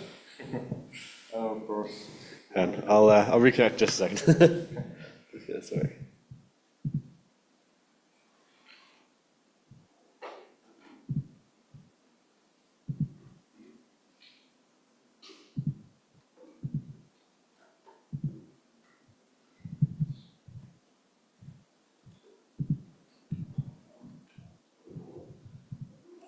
$50.2, what's it? 2.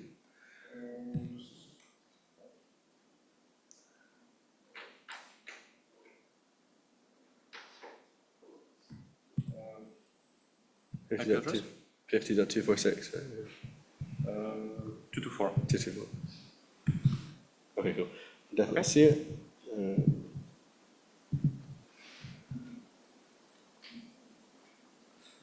I'll wait till it's equal to once.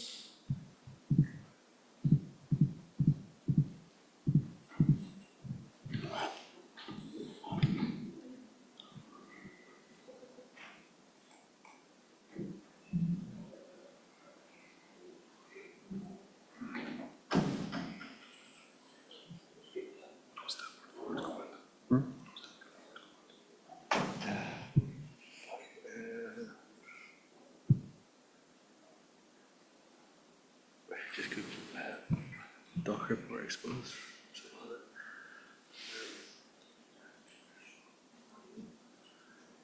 Oh yeah, pour forward here. Yeah.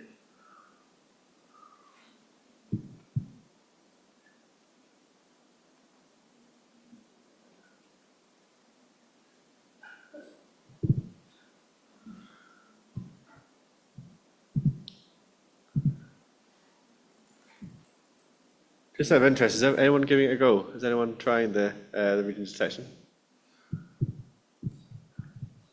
No, it's not. Okay, in that case, we'll get this one running, and then we'll show you that. Just restarting our decode UI. See if that kickstarts it.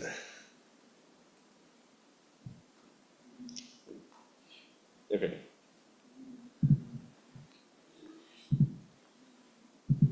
This is also another view of the software that I didn't get to show. This is loading up and starting project.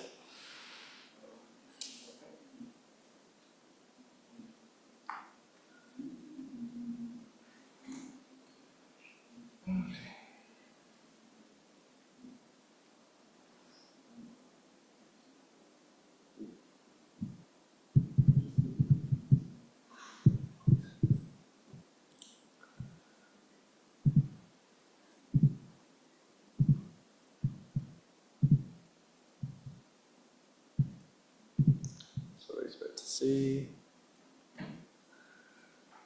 Okay, so now if I point this towards 192.168.50.224, and the port number was, remind me, what was the port number I'm looking for?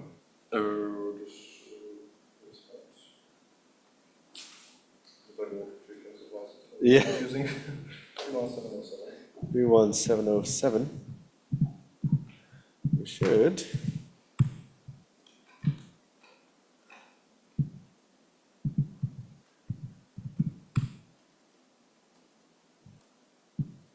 At least looks like it has updated JSON. And maybe try 30055, because I think that I could mistake the port for loading, sorry about that.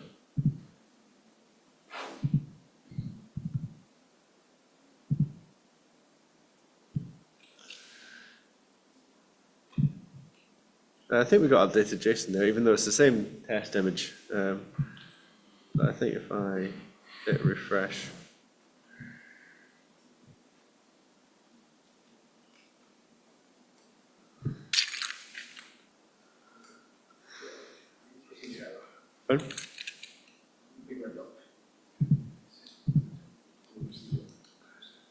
that's that same bug. Yeah. Okay, so. Yeah, okay. No, that's yeah, okay. Come on.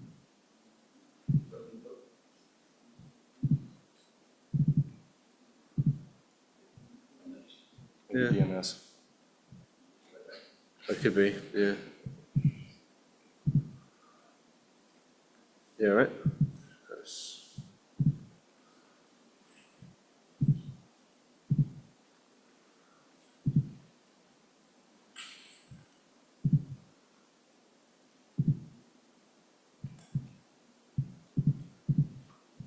Okay.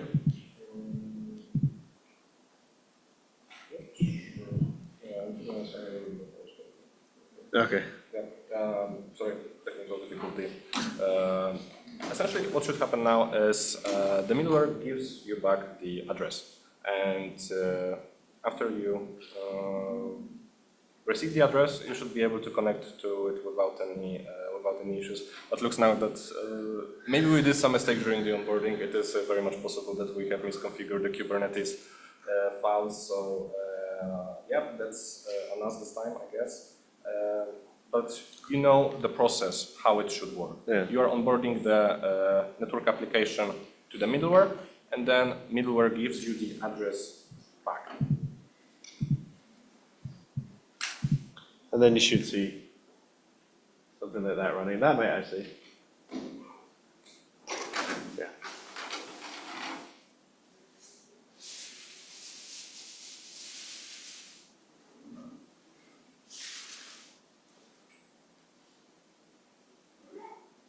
Yeah, so I mean, if anyone did follow along, could have tried to have a go at alternative region section algorithms and seen what people could have made. But yeah, as it happens, there's a robot polishing some regions in a hexagonal pattern. But yeah, and yeah. I hope you enjoyed. If anyone did follow along, thanks for listening. Yeah. Yeah, so thank you. Thank you for coming to our tutorial. We hope you learned something new and you want to try also. Before you leave, we have a small gift for your participation. And I don't know, actually, if you want to have any remarks or something. Yeah, I know there is an exhibition running now, and a lot of people is actually going to the exhibition hall now. But generally speaking, thank you very much for coming. And it's just a way we try to do the orchestrated robotics, and we try to get different capability available to robots. Hopefully, this helps someone. And we also want others to help us to contribute to the open source development. Definitely, they have good work to have over here and help us do better. Thank you very much, Clara.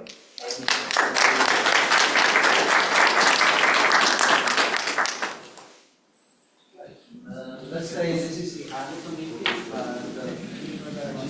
Do any questions? We are here. But,